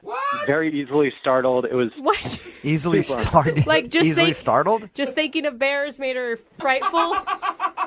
Yeah, I don't know what it was, but like, even for example, like the waiter brought her food and from behind just kind of placed her food down in front of her, and she was startled. Like that startled her a lot. It was almost as if like a bear delivered the food. Wait, was she like previously attacked by a bear and she's having flashbacks all of a sudden? She didn't give me any information. It was just she said bear and then she completely checked out. That was pretty much it. Oh my God, Mike, you're lying. What was that? Mike, that is Diana. Diana's on the phone right now? Yeah. Yes, I am. And what the hell are you even talking about? So you're denying that you didn't check out when I brought up your greatest fear and you said bear. So that didn't happen. No, that didn't happen at all. I was talking the entire time, and you checked out completely. Then how come whenever I brought up your biggest fear and you said bears, you were staring off into the distance, you weren't even looking at me, you weren't paying attention at all? It's like I didn't even feel like I was on a date anymore. Whoa. No, we were talking about bacon. And then all of a sudden you checked out and started looking at your phone, and you didn't have any eye contact anymore. You checked out, dude. And we were talking about bacon. Oh, no. Who's telling the truth was it- here? I'm so confused. Is it the bears or the bacon? I don't know. Guys, I honestly don't know, but I feel like she needs to go see a therapist about this bear situation. I don't know why she's denying this right now, but I am 100% certain that she is terrified of bears or the word bear. I really don't know at this point. Diana, are you scared of bears? Just to clarify, I don't like bears. But you know what? They don't petrify me, and I don't think about them and, like, get all scared and stuff. You know what I mean? It's a bear. It sounded like you were screaming at every move that other people made because you thought you were about to be attacked. That is the most ridiculous thing I've ever heard. Like, I'm not scared of bears. All right. Well, I hate to ask an awkward question that might shut everything down. It sounds like that's what we have a problem with here. But, Mike, would you like to go out on a second date with Diana? We will pay for it. I don't think that's a great idea. Obviously, she's very unaware of her trigger words. Oh my God. I think that You know what? That's fine, because I'd rather, if I go out with you again, I'm going to wear a bear costume. maybe that might help you get through whatever it is that you This experience. Well, so strange. Mike, thank you for your time. And I do agree with you. Maybe the bear costume is a good thing. Therapeutic. Diana, I'm sorry you did not get a second date. That's okay. Thank you so much for calling and letting me know what happened. Oh my God, I feel so unresolved by all of this. I don't know if it was the bacon of the bears, and it's driving me crazy. And listen, Diana, if you need a good counselor to help you with your bears, I got like 4 that I go to, so I can hook you up with a number, okay? Thank you. Brooke and Jubal in the morning. Text in at 78592 that says, I've never been so confused in my life. I'm with you. It's Brooke and Jubal in the morning. I think that makes everybody. Yeah. Getting lots of texts in at 78592 saying, what? I don't understand what the problem was. We're talking about the second date update. This girl, Diana, wanted to call a guy named Mike. They went out to eat. They had dinner.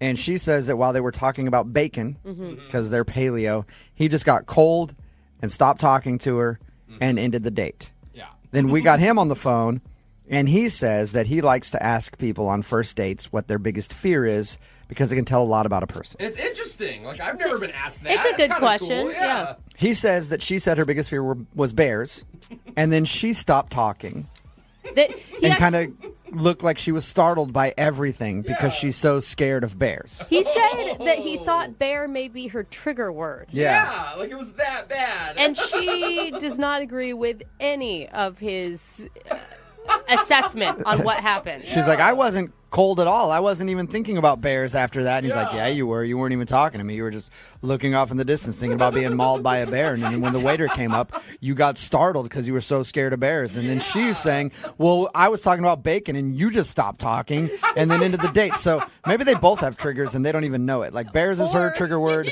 and bacon is this guy's trigger word. Someone texted in a good question. Were they even on the same date? Yeah, right? Maybe we just got 2 random people who happen to have gone out with the same names. Somebody else texted in and said, I think the only thing you need to do is go to the restaurant and interview the waiter who helped them. I think we do need to take it a step And ask further. them. You're right. And they'll be like, I don't know. I asked them if they wanted a Caesar salad, and they both stopped talking to me. It's very confusing. But if you want to do a second date update, 92.5. Second date update. We got an email from a guy who wanted a second date update, and after I read it, there was no question that we were going to have him on. Why do I feel like you're already laughing? What is that smile? Because there were 2 points from it that stood out. Okay. One is that the police got involved. Oh, okay. That's why you're smiling. And you love a man in a uniform. That's not even the best part, though.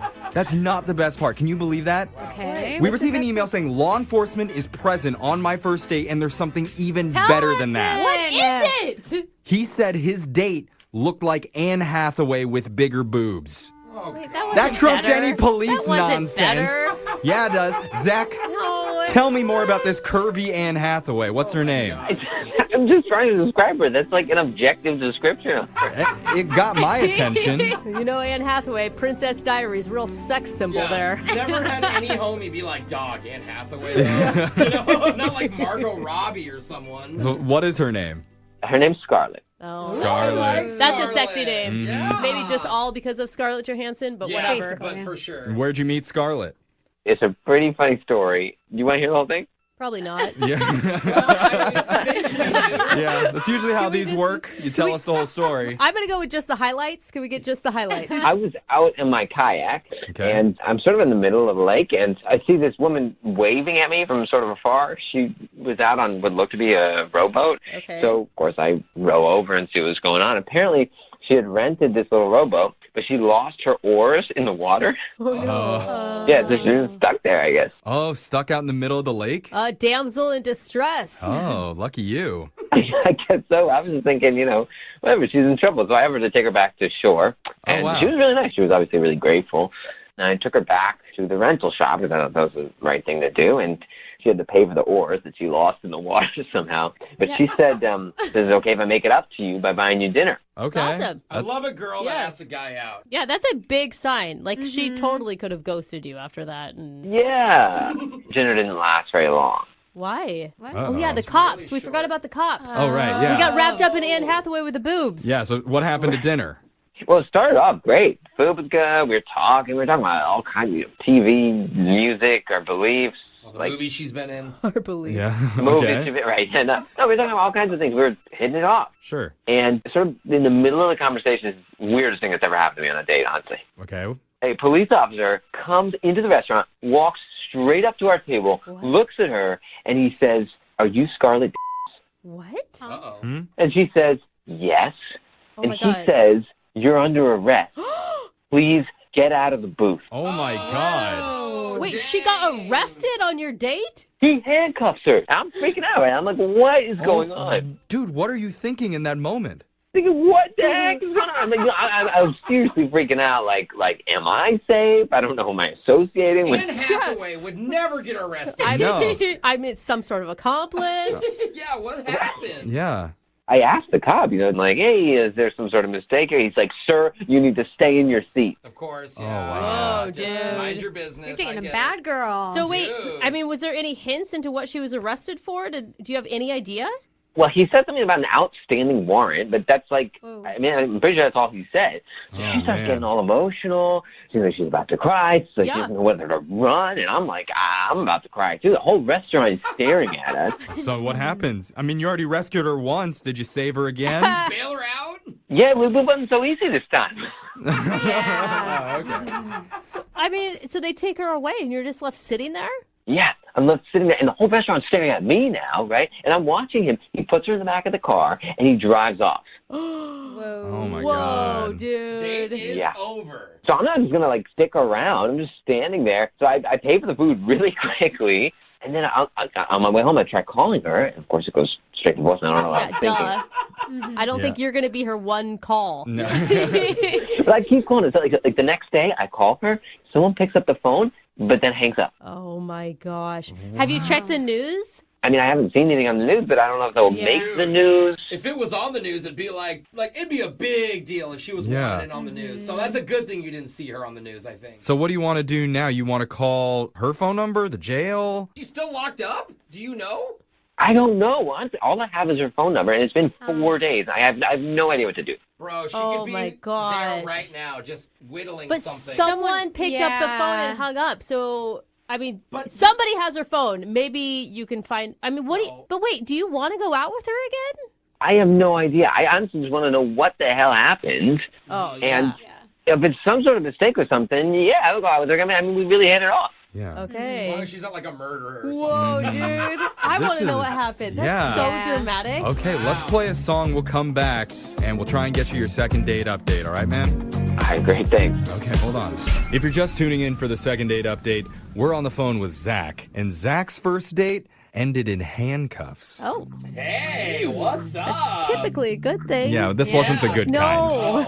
Because in the middle of dinner, only 30 minutes into the date, a police officer walked in, went right up to their table, and placed his date, Scarlett, under arrest. Oh, my gosh. And you're hoping he's a stripper.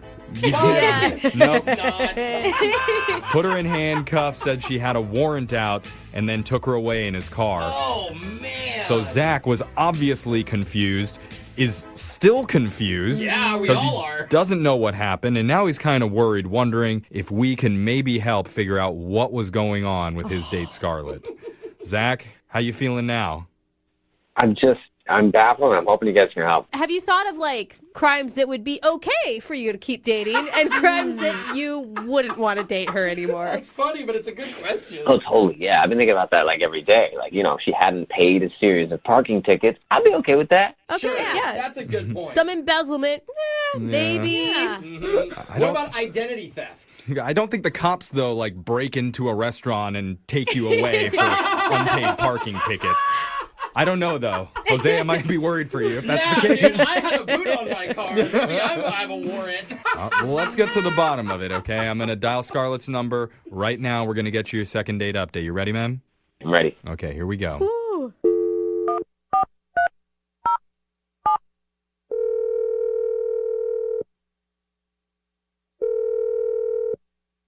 Hello, Hi, can I speak to Scarlett, please? this is her. Hi. Okay, we got you. I said we got you. Sorry, I know. Like she's arrested again. I didn't know if you would answer. My name's Jeffrey from the radio show Brooke and Jeffrey in the Morning.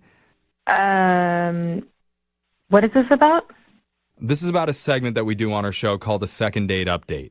It's where if you go out with somebody and afterwards, if they're not calling you back, you can email us and we'll reach out to that person for you to try and figure out the reason why they've been ghosting you. Oh, my God. And that person reached out to us recently. His name is Zach. Yeah. Oh, my God. I know I should have answered this call. Oh, no. Oh, no. Scarlett, don't freak out, okay? Like, apparently, bad things happened on your date, and it was probably one of the worst days of your life. We're not here to chastise you. He just thought you were really lovely. Yeah. Zach told us about the date, and he did mention that you were arrested at the end. Okay, so why don't you just tell Zach that I'm okay, and I'm just not going to be around for a while, and he should just forget me. Oh, are you getting buddy? locked up? Forget you? No way. Why? We want details. No, Jose. Yeah. I'm sorry, but... Look, because here's the thing. Zach has been really, really worried about you. Yeah. And he's been trying to get a hold of you. He isn't sure what happened or why the police came after you. I mean, even if you don't want to go out with him again, can you at least give him some answers, help him understand what was going on? I can't believe we told you I got arrested. Well, I mean, it's kind of a big moment. Like, Yeah. think if the tables were turned, Scarlett. Like, you're out on a first date and your date gets arrested. It's a pretty shocking situation. And if it helps, he was very complimentary about you and your physical appearance. Yeah, you're a doppelganger. Well, that's nice of him.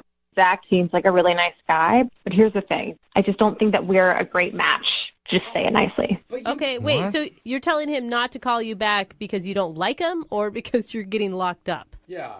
You can say whatever. It doesn't matter to me. It's okay if you never want to see Zach again. That's totally fine on our end. But just for his sake, he has been worried about this for so long. He's been stressed out over the last few days, wondering what happened. Are you okay?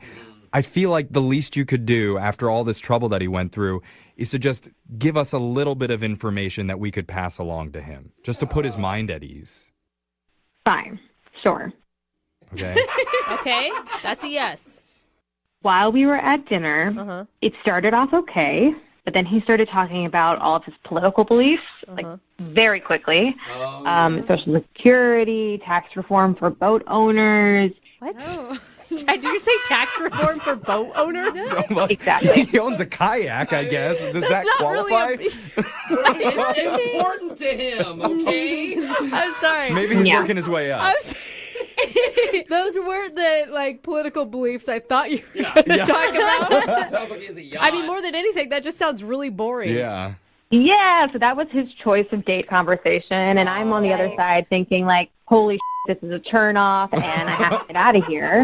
Okay. Yeah, understandable. I'm a person I don't like talking about politics with people, especially people who are extreme, like just extremists and really want to get into it. Yeah, extreme boat tax evasion. I know you mean extreme either side. Well, they're even the if you worst. agree on politics, sometimes it's tough to talk about. You know? Okay. It's just not a good first date always No, situation. So I'm not sure I'm connecting the dots, though. Like, how does that tie into you getting arrested? I punched him because he's so annoying. No, he would have told us that. Yeah. Okay, yes. So let me explain. I texted a friend, and my friend happens to be a cop. What? And he was off duty and pretended to arrest me and save me. Oh my It God. was fake. What are you talking? Like, that is so stupid. Why wouldn't you?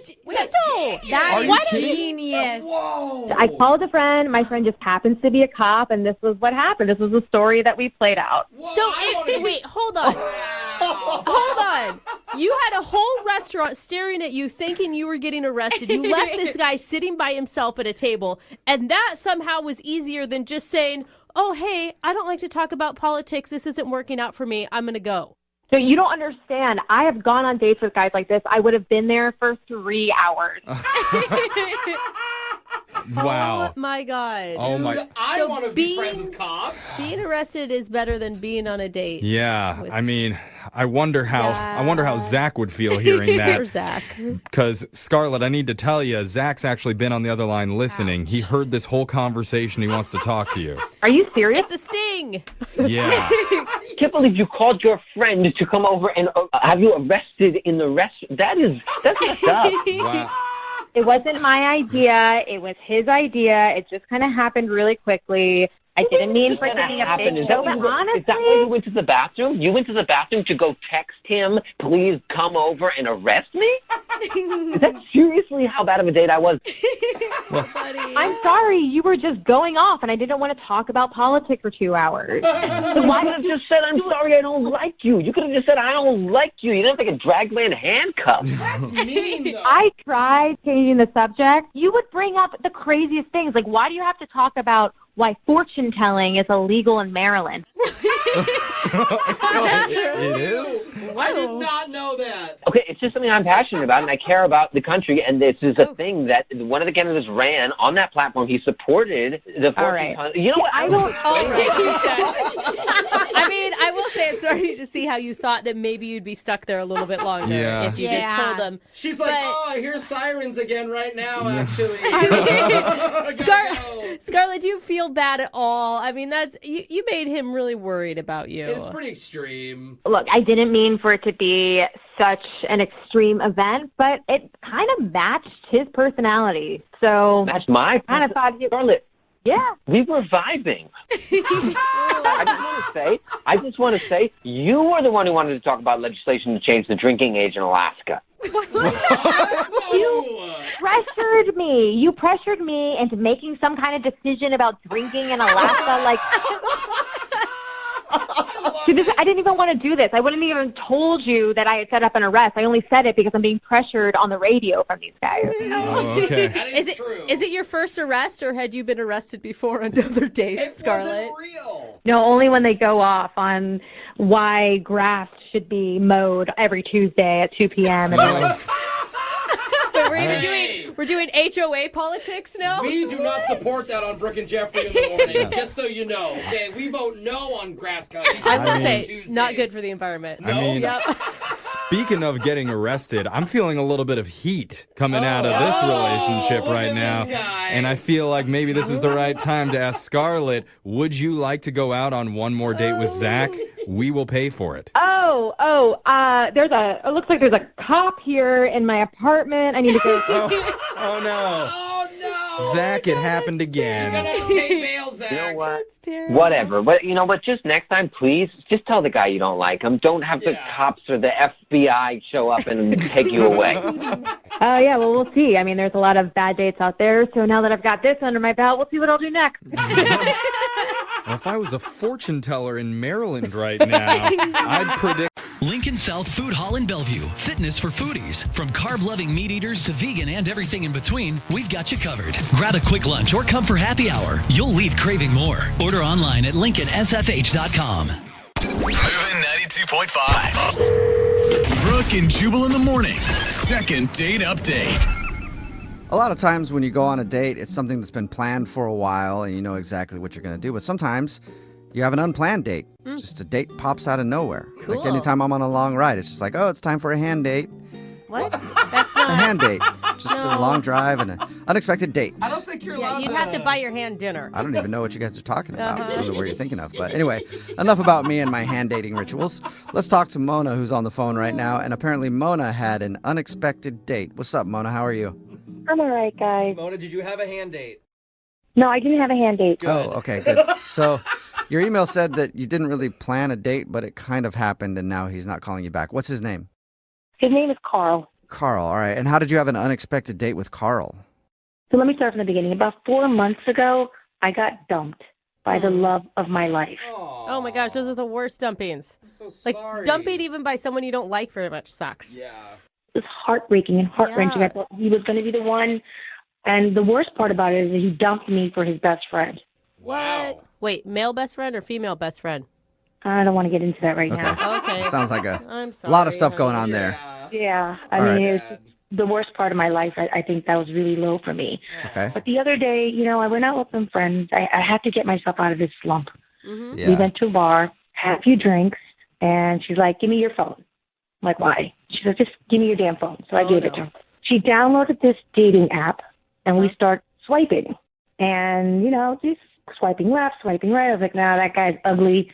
But then I matched with Carl, right? Nice. And I was like, oh, he's kind of cute. And he, immediately responded back. And it was weird because 20 minutes later, he showed up at the bar. Wait, okay. Did you tell him where you were, or was that by chance? Yeah, I told him. Oh, good. Okay, so you invited... This guy is crazy. Yeah, you invited him out then.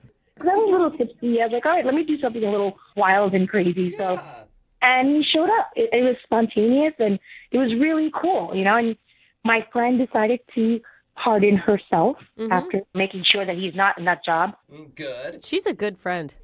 Yeah, no, she's like, you cool here? I was like, yeah, I'm cool. Good wingman. So she left, and then Carl and I started drinking a little bit more and joking around, and we ended up staying at the bar pretty damn late. Okay. You guys hooked up, right? Like this is leading to a hookup. Well, no, wait. Let me tell you what happened. So, because I was being spontaneous, I kind of dared him to do something spontaneous too. Okay. And he's like, okay, what do you want me to do? I was like, go to the bathroom, take off your underwear, and bring it back to me. What? Okay. Did he do it? He totally did. Okay. Oh! Okay, well, yeah. Well, he's definitely thinking that you guys are hooking up at this point. Yeah. I mean, he was really cute and it was fun, and I kind of did something even more spontaneous. I grabbed his boxers and I used it as a napkin. What? Gross. Oh, no. That is disgusting. Yeah. Left more streaks? I was like, you guys are having fun until you did Jose. that. Now that's just disgusting. I thought it was kind of sexy, Like Sexy? Okay. Yeah. What did Carl think? Yeah. I don't know because I haven't heard back from him. I don't know. Wait, what happened after you used his boxers as a napkin, though? Well, we both got really, really tipsy, and I decided to Uber home. He gave me a little sweet kiss on my cheek, but I just Ubered home. Okay. Did you keep the underwear or did you give it back to him? Oh, I kept it. Okay, so you have his underwear now, but no call back from him. I have his underwear, but no Carl. All right. So wait, was there a discussion of you guys going out again? The night was kind of hazy. Okay. So I figured, he must have been turned on, or I don't know. I thought I'd hear back from him. I've texted him a couple times after. I've tried calling. It goes straight to his voicemail. So I don't know. You haven't heard anything from him? No. Have you texted him being like, hey, I got your underwear if you want them back? I have. I've been kind of flirtatious. You don't think that he was just expecting a hookup that night? I mean, because he meets a girl, 20 minutes later, he finds her at the bar, she asks him to take his underwear off, and then you Uber home. Like, I don't know if he was looking for an actual date, because it doesn't sound like it to me. I mean, we had a really good time. We talked a lot. We joked around a lot. I got to know more about him. He got to know more about me. I mean, it just seems like we were on a different connection, not just, a one-night stand. Okay. Well, we'll play a song and then come back and call him and find out why he's not calling you back. Okay. Maybe get his underwear back, too. I don't know. All right, we'll do it right after this. Hang on. Moving 92.5. Brooke and Jubal in the mornings. Second date update. If you're just joining us for today's second date update, Mona is on the phone and she wants to call a dude named Carl. And I'm surprised she's not getting a call back because on her date, she went to a level of commitment that most married people don't even go to. She actually used his underwear as a napkin. I've been in a lot of long relationships, never done that once. So I'm surprised because you two definitely shared a moment, Mona. If you missed it, she ended up hanging out with this dude named Carl at a bar. They got really drunk and were like daring each other to do things. She dared him to take off his underwear and bring it back to the table. He did, and then she used it as a napkin. Only thing is, he didn't dare to do that. She just decided to do it, and now she's not getting a call back. All right, Mona, are you about ready to call him? I am. Okay, and this is your first venture back into the dating world since your big breakup. You didn't talk about your ex or anything, right? Maybe a little bit, but not too much. I mean, I just kind of alluded to the fact that I hadn't been on a date in about 4 months. Okay. You also said you were really drunk, too, so there may be a moment you don't remember where you're at. All you did was talk about your ex. A very good point. This is fair, too. All right, well, I'm going to dial his phone number right now and see if we can figure it out, okay? Okay. All right, here we go.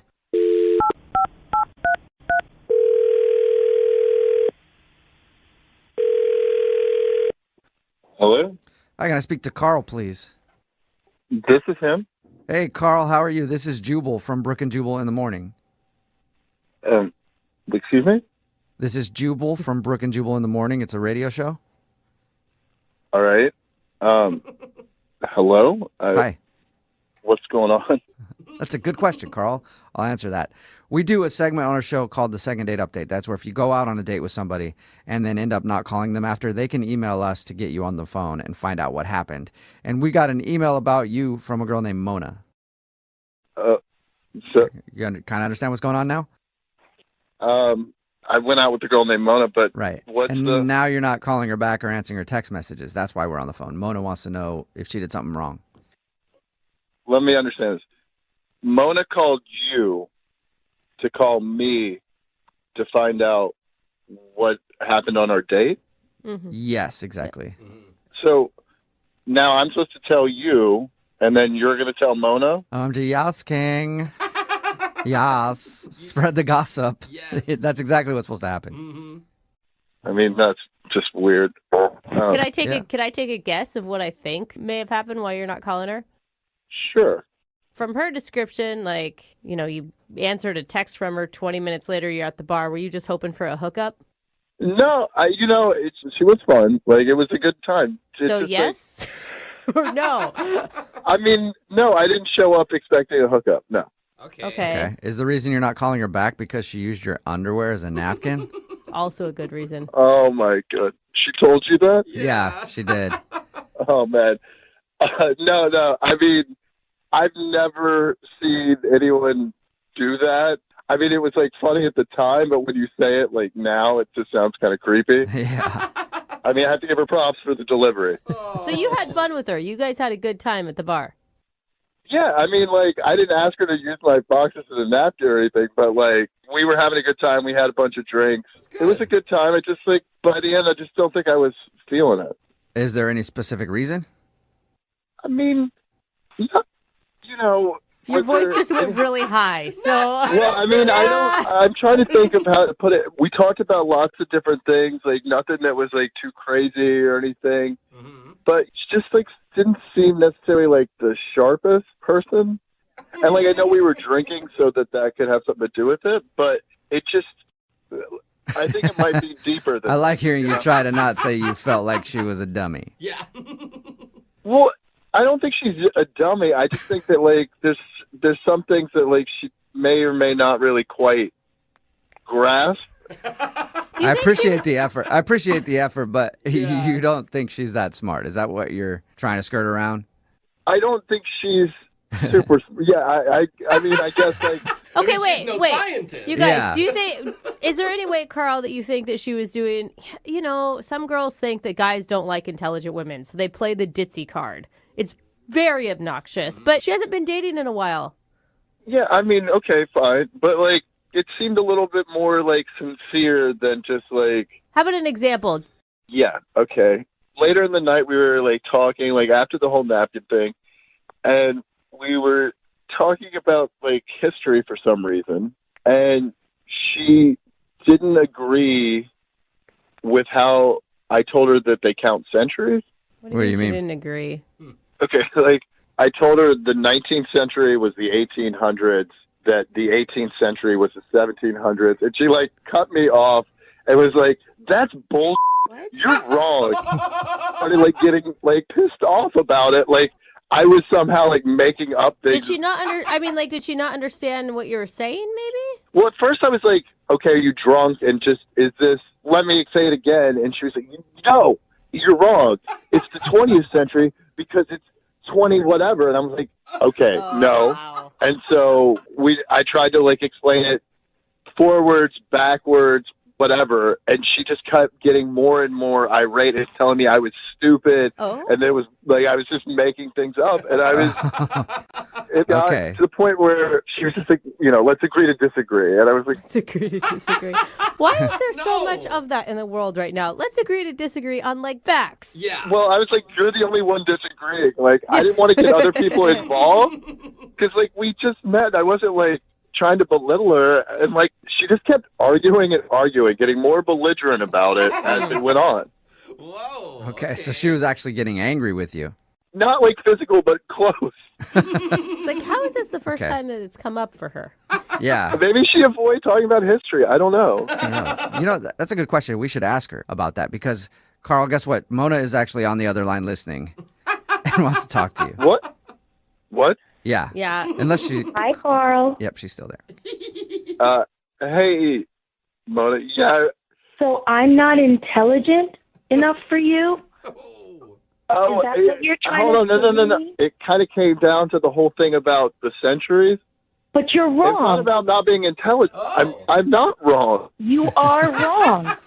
Mona. Okay. We're in the 20th century. You know when the movie opens up and it says 20th century? It's because we're in the 20th century. No, that's Shut that's up, just the Mona. name of it is 20th Century Fox. Or Yeah, whatever. that's the name of the company. Right, and because that's we're in when the it was 20th founded in the 1900s. Wait, so Mona, you're saying if a movie comes out and it's the year 21 something, it's going to be changed to the 21st century movie? Absolutely. Oh.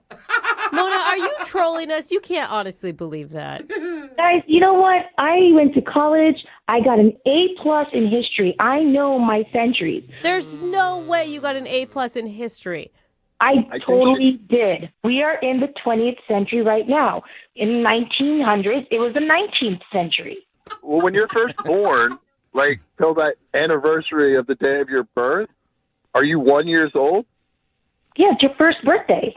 It's your first birthday, and then you're starting the beginning after your first year. You're starting on your second year, but you're not a year old until you're a year old. So how could you Carl, have are you the first... hurting your brain right now? Because you're not making any sense. It's actually kind of making sense, though, Mona. You're not making any sense, Carl. We are in the 20th century right now.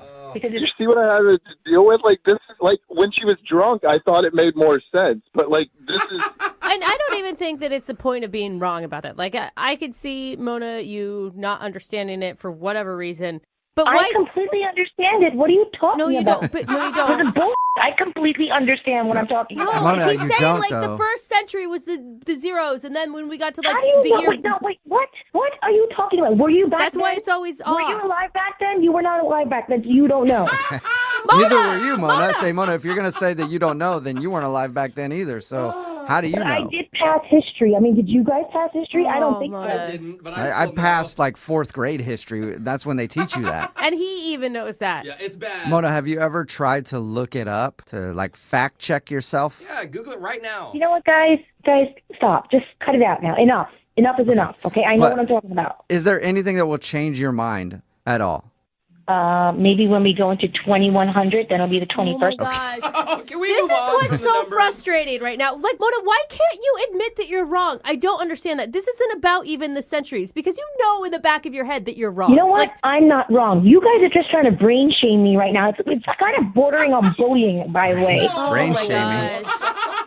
I've never heard of brain shaming before, but thank you, Mona. Carl, I got it. Yeah, we got to get off this conversation. This is frustrating. Carl, Yeah, get back to the 21st You guys are century. just bullies at this point. yeah, whatever century we're in right now. Such bullies. man. Oh my God. Carl, would you like to go on a second date with Mona? We'll pay for it. I think she's just too feisty, and like I don't want to waste her time. Carl, you're intimidated by a strong, intelligent woman. That's all. I don't think that's it, Mona. That's all it is, Carl. Yeah, you figured it out. Yep. All right, Mona, do you even want a second date with Carl? Not as somebody who doesn't know how to count. No. Okay. Well, then I guess it was a good second date update for you because we figured out the reason. There we go. There you go. All right. Well, thank you, Carl, for your time. And Mona, I appreciate you emailing the show and everything else. And I'm sorry if you felt brain shamed. Yes, thanks for listening. And I hope you'll be a listener until the 21st century and the 22nd century and all the centuries. Brooke and Jubal in the morning. Text in at 78592 that says we should find out who her history teacher is and have them fired. Brooke and Jubal in the morning. Yeah. Talking about today's second date update. If you missed it, Mona wanted to call this dude named Carl. They went out one night, got drunk on her date, and did probably one of the most disgusting things that we've heard in a second date update. She dared him to take his underwear off. So he went to the bathroom, took his underwear off, and brought it back to her at the table, and then she used it as a napkin, trying to be funny. That was already gross, but that wasn't the big problem on their date. When we got her on the phone, we found out the reason he wasn't calling back was because they got in a huge argument about centuries. Yes. She didn't believe that the 18th century means it's actually the 1900s, and the 19th century means it's the 2000s, and so on. Yeah. And she argued about it, and she argued with everybody on the show, and she said that she got an A in history class, so she knows she's right. You know, facts just don't exist in this world anymore. No, they don't. It used to be that there was just some things that were true, and now you can argue everything, apparently. Fake news. Yeah, he Not said the real. fact that she just wouldn't hear the truth and wouldn't listen to the facts and would argue this constantly Yeah. was unattractive, so he didn't want to. Second date update. Today's second date update is going to be a little different than any other second date update we've ever done on this show before. 'Cause normally, the people we call have been out together on 1, maybe 2 dates. But the couple we're speaking with today are already engaged. What? That doesn't work for this segment. Aren't they disqualified? I'm not sure why we need to intervene on this, but let's speak with the future groom, Matt. Matt, Mazel Tov. Mazel Tov. Good morning, guys. Thank you for taking my call. Yeah. Tell us more about what's happening with this situation that you're in. Well, we were calling a girl named Leslie. Please, wait, hold on. Is it your fiance, though, or are you seeing somebody else on the side? Oh, it's complicated. Oh, my God, you cheater! We cannot do this. I don't want to do this. No, so listen, she's a girl who I met on Tinder. What? Why are you on Tinder? You said you were getting married. Let's hear Matt out before you jump to conclusions Matt, here. hang up on Matt. I hate Matt. I'm with Brooke. Hold on, Matt. Let's hear your story. Please don't hate me. This is already really difficult. I already do. Okay. So you just need a little bit of backstory. So Tinder, when I first started it, it wasn't really working for me like the first couple of months that I was signed up for the service. But then I was getting a few matches because I had changed my profile picture, and the pic that I donned... You're welcome. I sent you that picture of myself, and I know it got a lot of hits for you, so... Yeah, no, it was great. They were like, wow, you're way more handsome now. And I was like, yeah, no. No, I put a picture of myself in a tuxedo getting down on one knee as if I was proposing to whoever clicked on the picture. That's kind of funny. Okay, except for, are you engaged? No, I am not engaged at this time. Oh. That was the part that caught her attention. She reached out to me and she asked me, like, why was I in a tux and who am I proposing to? So I said very cleverly, to you.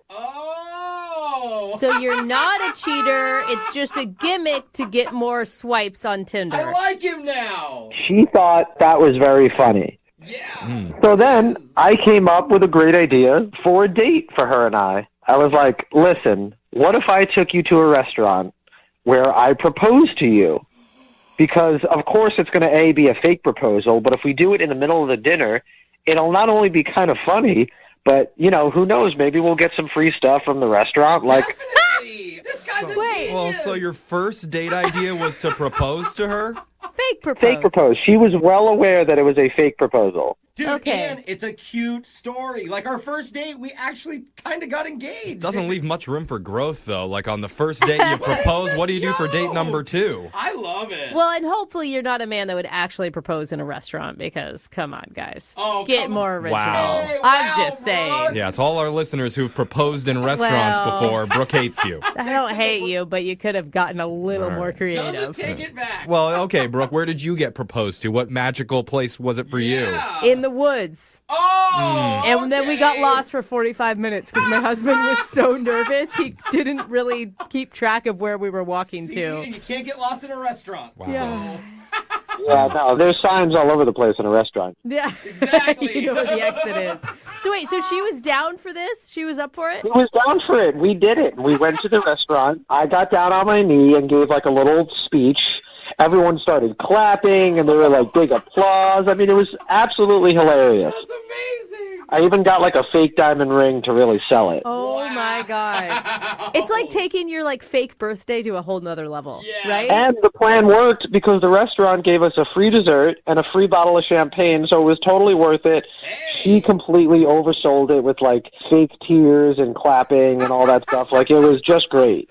This is amazing. That's really funny. Romantic? I mean, it's fun, right? I mean, they were both involved, so it's not like... Yeah. I mean, she's not calling you back because she actually thought it was real or something, right? So here's where we hit the snag.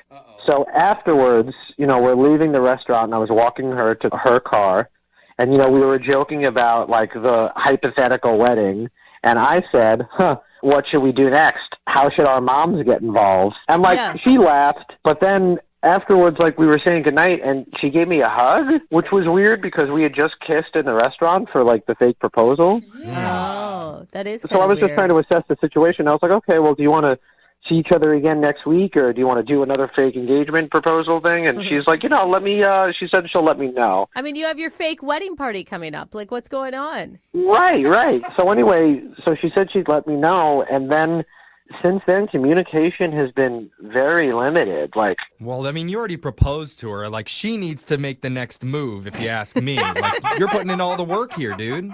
I mean, you're probably right, but, you know, it's hard for me because, like, she seemed so down for the first, like, bit of this thing, and now when I just added this, like, stupid little, like, it's just such a dumb, like, I regret it so much. It's like, well, God, why did I have to take the bit there? I just want, because I really did like this girl. Yeah. You're right, though. Like, if that's it, that's the reason after all you guys just did. I don't know. I'm just trying to collect my emotions right now because I started off really hating you, and now I'm really rooting for you. It's just like your real marriage, Brooke. You're going to have to give me a second here to have any opinion. All right, well, we're going to play a song, come back, and we're going to call your future bride-to-be right after this. All right, Matt? All right, thanks. All right, hold on. Second date update.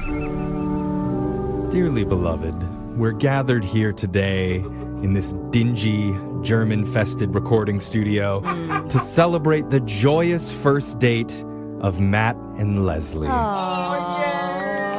Matt took his Tinder match to a restaurant where he faked a marriage proposal in the hopes of getting some free stuff from the restaurant. Yeah, Matt. And possibly free pass to second base. But even though Leslie said yes to the staged proposal, she has not said yes to a second meetup. And that brings us to this moment. Matt, is it okay that I act as your pastor today to try and bring you two together with your future wife? I would have it no other way. Can I be the flower girl? I feel like more than ever, every man listening is rooting for this to work out for you, Matt, because they totally want to try this and get free food on their date, too. Dude, I said this to you off air. I was like, I really want to do this. Like, but if it doesn't work out, then nobody should do it. Right? Yeah, they don't care about, like, meeting a great girl. It's just the free food. Yeah, it's just a cheaper way to date. Matt has unlocked the key. Well, listen, as much as I'm happy that I possibly have created a new life hack for many of the fellas out there, you know, I mean, none of this will be worth it if she doesn't want to go out on another date. All right, Matt, that is so romantic. I'll let you get to second base, okay? Oh, dang! Okay, I listen, if I could just get in the ballpark, I'll be happy about that. All right. Oh, you can get in his Well, let's open the gates for you. We're going to give Leslie a call and try and get you a second date here, all right? Thank you so much, man. I really appreciate it. All right, I'm going to dial the number right now. Here we go. Oh, I hope this works.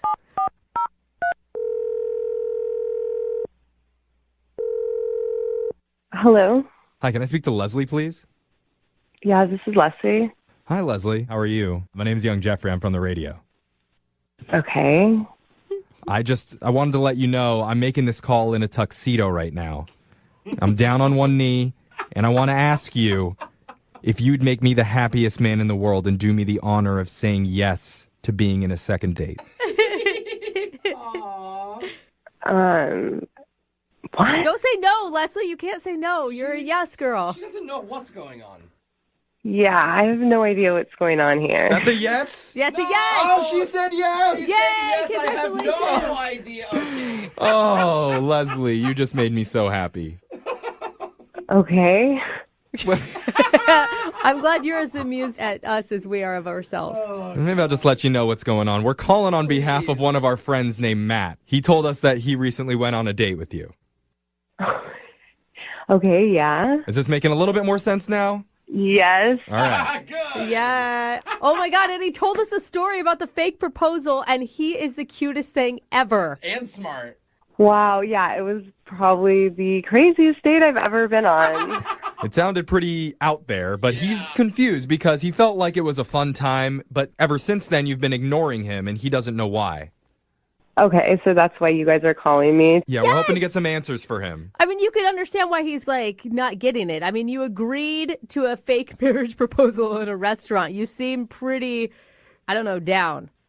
Yeah, it was crazy, and it was definitely entertaining. Like, it was funny. I've never done anything like that before. Oh my God, what were you thinking when he was down on one knee in the restaurant?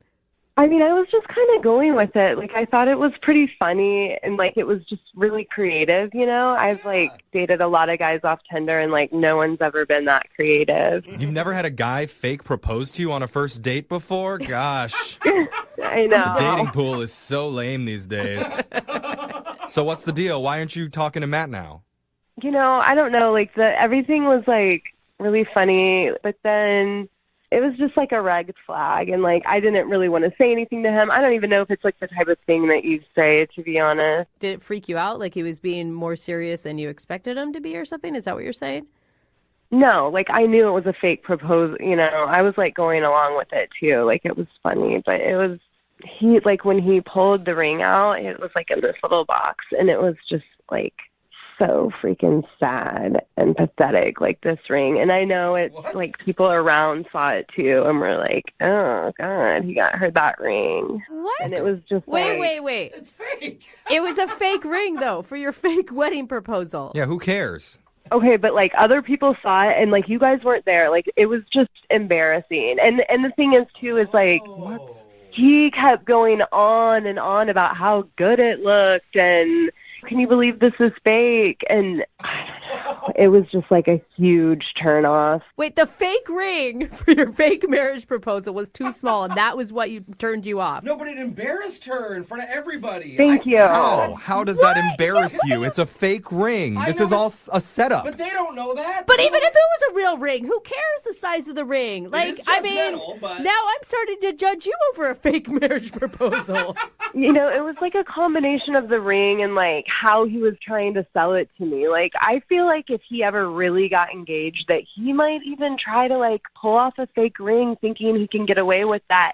And I'm just not cool with that. It just seemed really tacky and like not classy at all. Not classy. It seemed tacky and classy when you agreed to try to get free dessert out of a fake proposal. Well, you know who I'm sure didn't think it was tacky? Oh, my gosh. I bet Matt thought it was pretty damn classy, don't you, Matt? What? Wait, he's on the phone? Yeah, he's been listening on the other line this entire time. Matt, she wasn't impressed. Hey, Leslie. Hi. Oh my God. I'm sorry. I didn't realize you were on the phone. That probably was not easy to hear. I'm just, I'm kind of confused. Like, you're not calling me back because of the fake ring? Like, is that really the issue? Matt, it was like really pathetic looking. It was just embarrassing. And no, but the thing is that you thought it was good. Like you mentioned like over 4 times, like, wasn't this awesome? Like, then the ring looks so good. The ring. And I honestly didn't want to see that ring ever again. No one's going to see that ring ever again because it was a fake ring that no one is going to actually propose with. Was that people in the restaurant and the servers and the management, like they all saw it, and I could see in their faces they were like, "Oh my God!" No wonder they gave you free food. Exactly. It was pity food. It wasn't celebration food. Is that what you're saying, Leslie? Yes, that's what it felt like. It wasn't a celebrate. It was like, oh, this poor girl. Like, look what she's. I'm sorry that the bus boys judged you and that upset you. But listen, I stand my ground. That was a nice ring. Any girl would be lucky to have a ring like that. No, they would not, Matt. No, they wouldn't. And if you do another fake engagement again, don't think that ring was going to be good enough. Oh, wow. Are we really fighting over this? How about this? When I do another fake engagement, I'm not only going to reuse that ring, but I'm going to get a sister ring that looks just like it for the wedding. Oh my God. That's not going to be my wedding. Well, I don't know if you're going to have a wedding, Leslie, because apparently these rings aren't good enough for you. Oh my God. Don't go through a fake separation. This is not okay. We're getting fake divorce.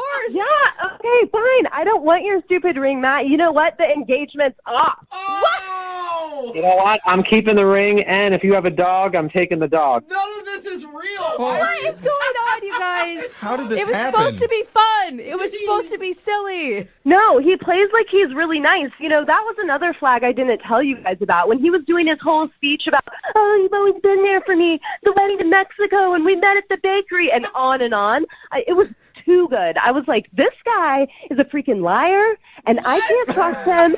Yeah, it was so too crazy good. that I was making right. things up for a fake proposal. Oh my God. This Man, is so weird. I don't know if I'm heartbroken or where I'm at now. I mean, I'm kind of turned on, and I think that, Matt, you should take this girl out on one more date. I mean, I can't wait to take her to a Burger King and propose with an onion ring. Oh my my God. Yeah, you probably would go to Burger King and you'd probably use a freaking onion ring as the ring and be like, oh my God, look how it glimmers under the light.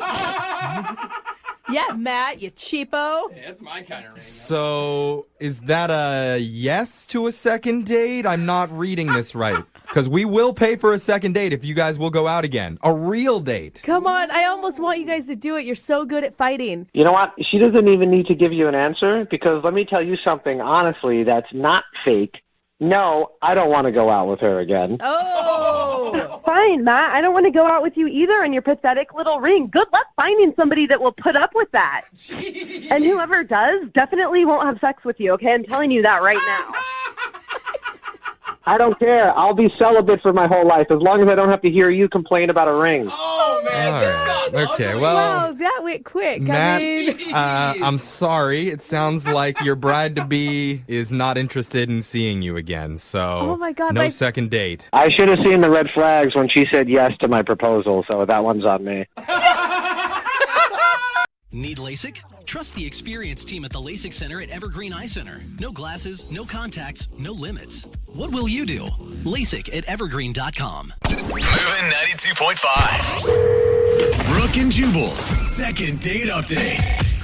One of the first things you think about when you take a woman out on a date is, I wonder how many miles she's got put on her tires. what? Who Yep. thinks about that? Like, literally? Every guy thinks that. And Daryl, who's on the phone for a second date update today, knew exactly how many miles she had on her tires. I don't understand. Oh. Is that an age thing? Like, what does that mean? Sex thing? Tell you about that in just a second, but first, let's meet Daryl. What's up, Daryl? How are you? Hey, I'm doing real well. How about you guys? Not too bad. I don't know. I think I may have bald tires, but I don't really know what we're talking about. Whoa, bro. Yeah, I'm sure your tires are fine. I don't know. I mean, I'd trust her if she says that her tires have been, put through the mud a few times. I mean, who knows? What is a tire analogy? It's driving me crazy. Before we get to the tire thing, Daryl, tell us about the girl you want to call today. What's her name? Her name's Destiny. Destiny. All right. And where did you meet Destiny? We met online. We were going back and forth, and I'm kind of a car guy, so I was talking to her about mine. And then she says, oh, I've actually needed to get my tires rotated for a while. And I'm thinking, okay, this might be a real good time to make this date happen. Huh? So, I had a coupon to a shop I know a guy that works at, get our tires rotated. I said, hey, we both can go, but I didn't tell her. I made it a surprise. Wait, hold up. What was the surprise? The tire rotation or the coupon? The tire rotation. Nice. Surprised her with tire rotation for her first date. Yeah, I mean, because everybody likes chocolate and flowers, cool, but so I thought this might be a good date idea. It's not something basic. It's like here's something you need. I can take care of you. And as much free popcorn in the lobby as you'd like.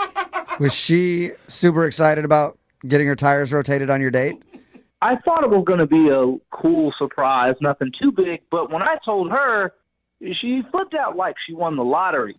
Okay, so it was a good idea then. Yeah, that's what I was thinking. I rolled the dice and hit the nail on the head, I guess. Okay, so was your date just sitting at the shop waiting for her tires to be done? No. We both dropped our cars off at the same time, so that gave us about an hour. Go somewhere nearby and grab something to eat.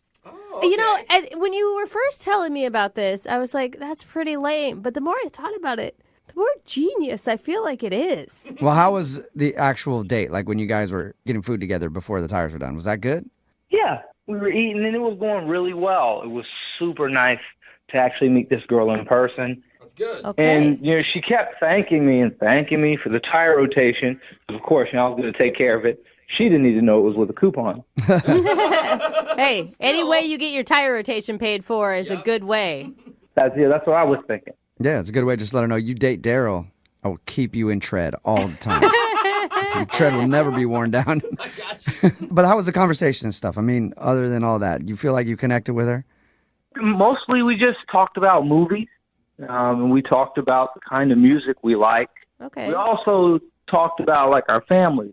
She's got a big family, and I do too.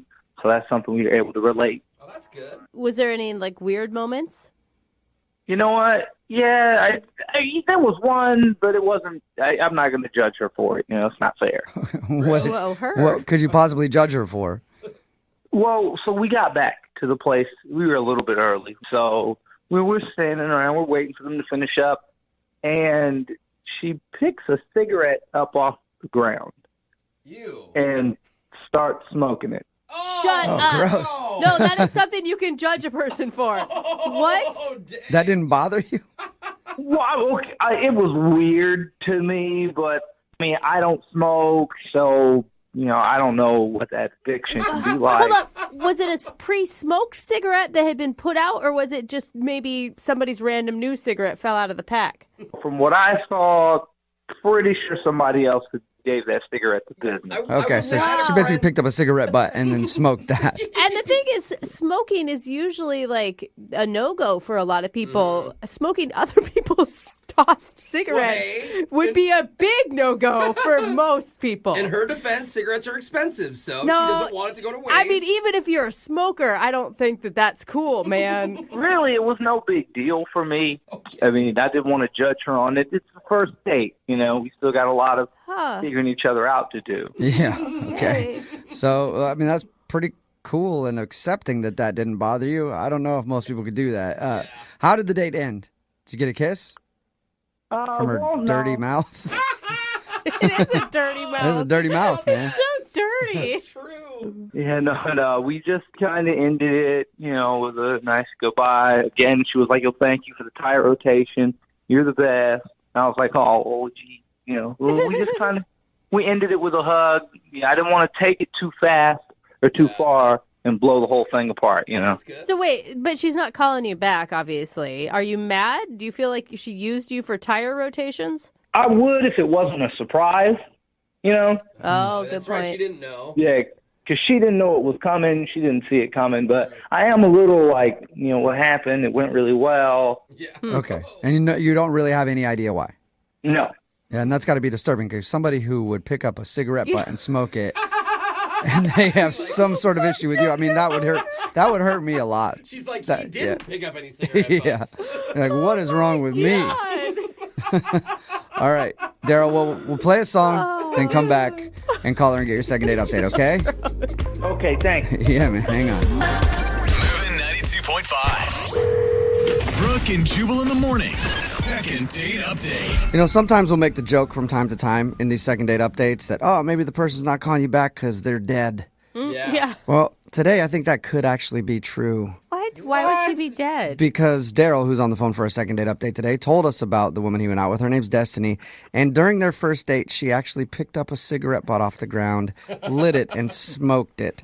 And I'm assuming she must have contracted something from that and has probably passed away, Daryl. So this could be a very sad phone call. Just getting you prepared for it. Okay, I hope not. Yeah, Daryl, I don't think you have anything to worry about. Anyone who's hard enough to do that casually and not think it's a thing, I think can live through anything. That's true. Well, you guys are making a big deal out of it. I don't really know how big of a deal it is, but I do, man. I hope she just picks up the phone. Okay. Well, just to recap for everybody who might be tuning in right now, Daryl went out with Destiny. They met online. They actually went and got their tires rotated because she said she needed to have it done. He had a coupon. So they dropped their cars off and then they went to go get something to eat. He said they had a good conversation about what kind of music they like, their family, all that kind of stuff. And then after they went back to the tire shop, that's when she smoked the cigarette butt. But he still said he didn't judge her for it, and she hasn't called him back in a few weeks. So I'm going to call her right now and see if we can get your answer, Daryl. You ready? I sure am, thanks. Yeah, this is going to be the weirdest start of a love story if this works out. Yeah. And once upon a time. All right, here we go. I'm dialing the phone number.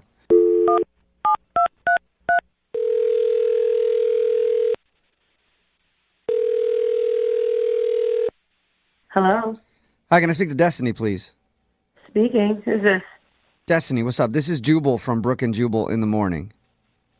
Jubal from Brooklyn. No, not from Brooklyn. I wish I was from Brooklyn, though. I That'd be like the cool. place. But I'm not from Brooklyn. Yeah. From Brooke and Jubal in the morning. It's a radio show. A radio show? Yes. I'm confused. Why are you calling me? Well, I'm calling you because one of our listeners actually emailed us about you. About me? Yeah. What email about me? What about me? Well, we do a segment on our show. It's called the Second Date Update. That's where if you go out on a date with somebody and then end up not calling them back after, they can actually email us and then we'll call that person and see if we can figure out what went wrong. And we got an email about you from a dude named Daryl. Daryl? Yeah. Oh, God. Daryl emailed you about me. Yes. He said that he liked you a lot, but now you're not calling him back or anything. He sounded like a really nice guy when we talked to him. He told us about you guys getting your tires rotated. In the very beginning, I actually thought he was a really cool dude. I mean, we had a pretty decent date. I mean, I got my tires rotated, which is always a plus. Yeah. However, it was around after lunch. He did something that was absolutely a deal breaker for me. It was just a no-go. Really? So you enjoyed yourself all the way up until that point? Yep, literally. He did something that's just it's just a deal breaker. Okay, so what's a deal breaker for you?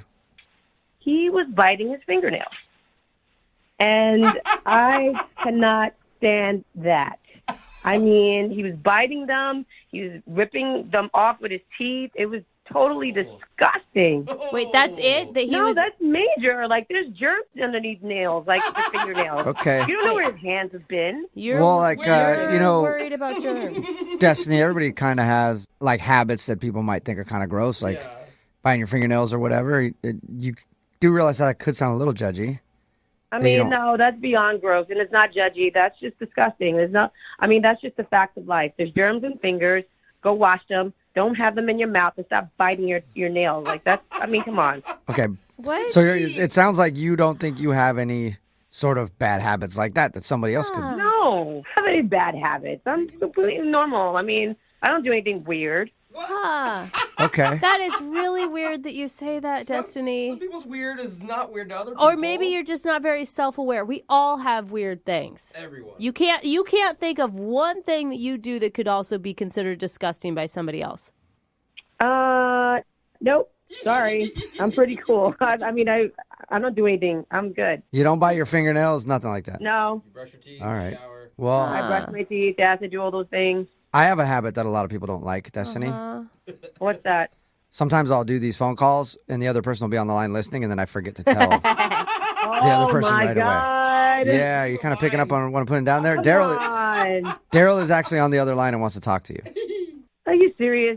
Yes, I am. Daryl, you there? Really? We had a cool time. We chilled, got these tires rotated, we ate, and you're like, oh, he bites his fingernails. Nah, like, what? You gotta be kidding me. That's exactly what I'm saying. Honestly, I mean, you're a cool guy. Everything was good, but that's a no-go. There's so many germs that are on one's hands, and you're just biting away at them. And I consider that completely gross. So there's so many germs, right, on a hand, but I saw you pick a half-smoked cigarette off of the ground and put that in your mouth and smoke it. I mean, and I was like, okay, well, hey, it's first date, and she's really, really cool. If I stack these up, I can give her a pass on that. But you can't even give me a pass on biting my fingernail? You can't believe that picking up a cigarette off the ground is more disgusting and more germy than him biting his fingernails? Yeah, I believe that. I think everybody believes that, right? Are we all on the same page here? It's not equal. I mean, I don't know about most people, but I do tend to wash my hands.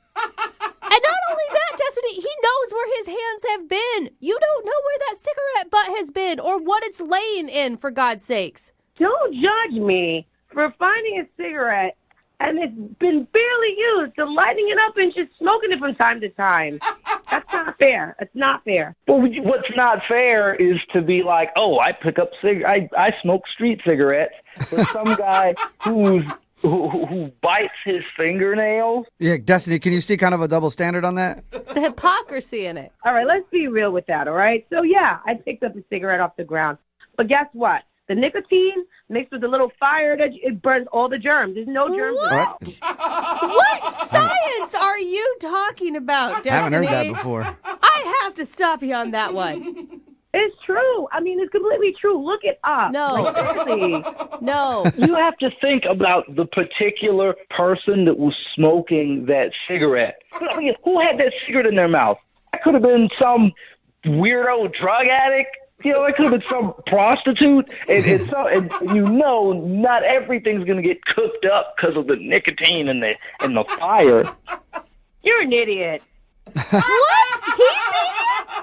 Yeah, he's an idiot. Oh my God! I'm not going to keep going back and forth with it. He's an idiot. The germs are on the filter. The filter isn't on fire. It doesn't make sense. Oh, okay, Miss Smarty Pants. Did you go to college or something? No, I've just smoked a lot of cigarettes in my life, and that is disgusting. It's definitely more gross than biting fingernails, because you could have told me that. Yeah, and Destiny, Daryl didn't even judge you for that. A lot of people would see somebody pick a cigarette butt off the ground, smoke it, and then that would be a deal breaker for them. But Daryl was like, okay, maybe I can get past it. Listen, you guys called me, okay? Obviously, he liked me. He looked past it. I can't look past that. It's a deal breaker, and I'm done. Oh Okay. my God! Well, then I should ask you this, Destiny. I should ask you this. Then, would you like to go on a second date with Daryl? We'll pay for it. Are you serious? No. Oh my God, Daryl! You can't be sad about this one, right? To be honest, I mean, I'm a little bummed out because we really connected. And I was like, I'm never really the judgy person. I guess who knew that I went out with the judgy person? Right? Hey, Daryl, have fun sticking your fingers in your mouth. I hope you get E. coli poisoning or something. Oh, my gosh. At least I'll know where my hands have been. Are we done yet? Yeah, I think so. Thank you for your time, Destiny. Appreciate it. Oh, my God. Don't call me ever again, Daryl. Bye. All right. Well, that was kind of a nightmare. Yeah. And look, yeah, that was, wow, that's not at all how I thought that was going to go. I don't think any of us thought it was going to go that way. Yeah. Well, hey, I mean, Jubal, maybe you guys have any listeners that, like, bite their fingernails, or, hey, maybe they're adults and can just say, hey, I'd appreciate if you didn't do that. But I like you as a person, so let's make this work. And maybe even some that own their own cigarettes. Who knows? Text in 78592 if you want to go out with Daryl. He does chew his fingers, though. Brooke and Jubal in the morning. Text in at 78592 that says, I'll go out with Daryl. I don't bite my nails, and I don't smoke herpes cigarettes. It's Brooke and Jubal in the morning talking about today's second date update.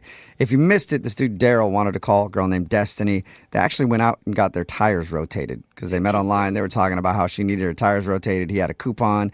They did that, and then they hung out for about an hour while that happened. And then before they left, she actually picked a cigarette up off the ground, a cigarette butt, and smoked it. But that wasn't really an issue for him. He was like, it's kind of weird, but cool. He was cool about it. Yeah. We got her on the phone, though, and she didn't want to go out with him again because he bites his nails.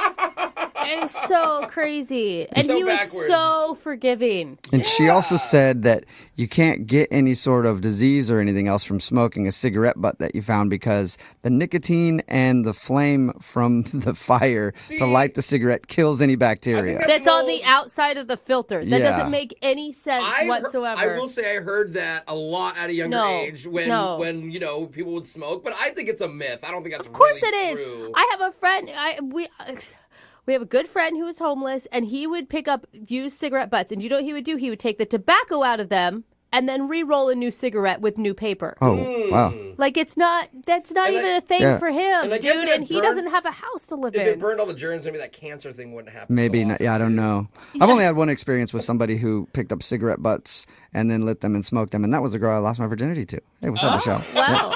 Hey. Need LASIK? Trust the experienced team at the LASIK Center at Evergreen Eye Center. No glasses, no contacts, no limits. What will you do? LASIK at evergreen.com. Moving 92.5. Brooke and Jubal in the mornings. Second date update.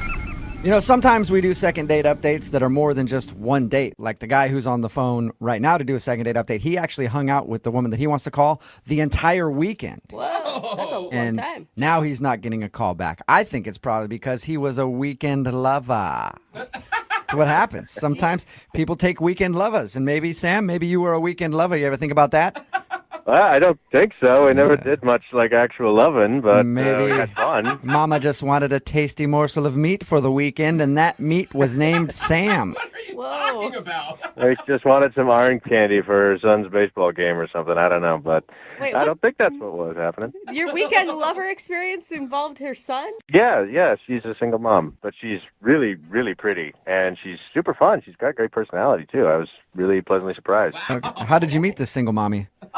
We met online. Weekendlovers.com? Weekendlovers.com. Why do you say lover so weird? You really need to start that. Kind of the way you have to say it. All right. So you Hang met. out for a weekend and then don't call me back, ghostme.com. Yeah, All right. that's great. So wait, the first time you guys hung out, you met her son, and that didn't alarm you at all? Oh, no. We didn't. It wasn't the first time we hung out. The first time we did it actually kind of like the classic way. We went for drinks, and we had a lot of fun, but she had to leave early because she said, she had to go take care of her kid, and I was, it made total sense. But we had a lot of fun, so because we hadn't really spent a huge amount of time together that first night, I said, well, hey, why don't we go out to dinner tomorrow night, which was Saturday. Okay. So she said, okay, sure. And things went even better the second time, It was great. We were laughing. We were telling each other jokes, getting to know each other better. And the next day she says, well, hey, my son has a Little League baseball game. So I was like, cool. And she said, why don't you come? And I said, I'd love to. So You're like, boring. I only watch professional sports. Kids don't know how to play very well. Dude, Little League baseball is more interesting than real baseball because, they whiff the ball and they don't know what they're doing. That's funny. Okay, so real baseball is just like they spit and they scratch themselves. I can't stand it. Yeah, I love it. So you actually went along to watch your son's baseball game. That's, I don't know, it feels like a big commitment to me. Well, yeah, but I was feeling it. So I said, you know what? Cast your fate to the wind. Let's see what happens. Wow. Could be fun. And what was that like? Was it what you expected it to be?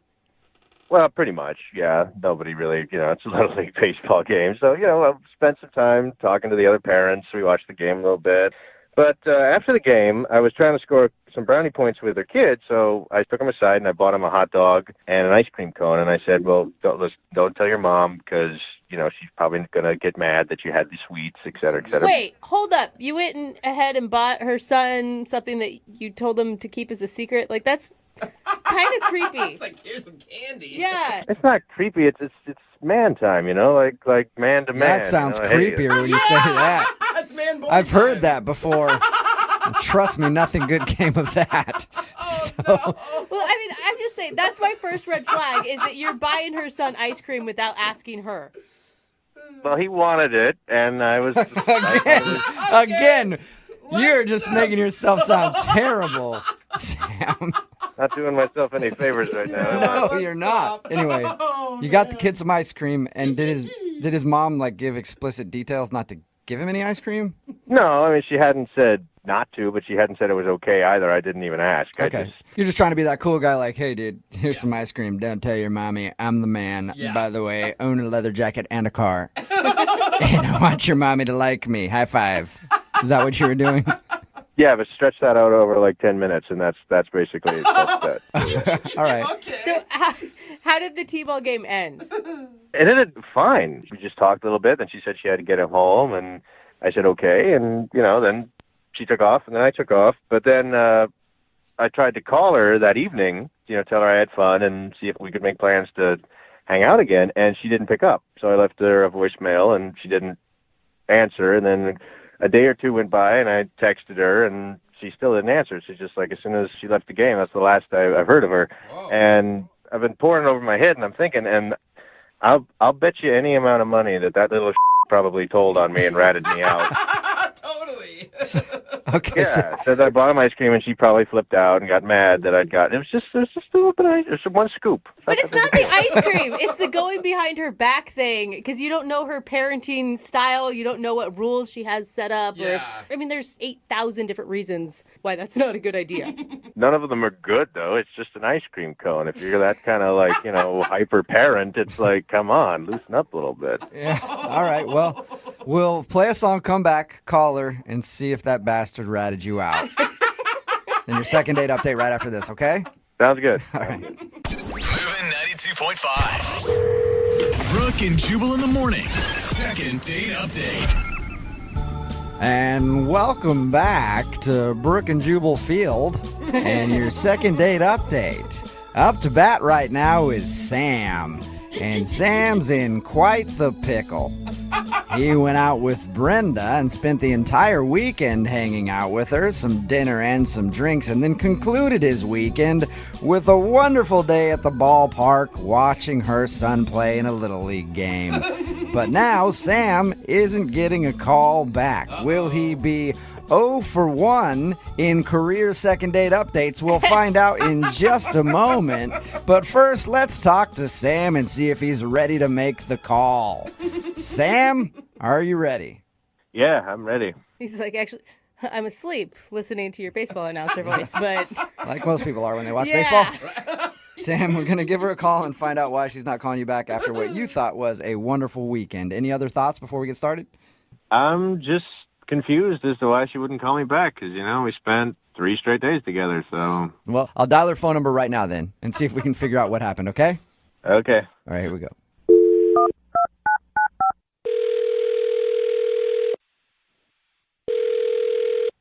Hello? Hi, may I speak to Brenda, please? This is she. Hey, Brenda, how are you? This is Jubal from Brooke and Jubal in the Morning. Okay. I'm fine. Who is this again? Jubal from Brooke and Jubal in the Morning. It's a radio show. Oh, okay. Okay, obviously, long-time listener. Appreciate that, Brenda.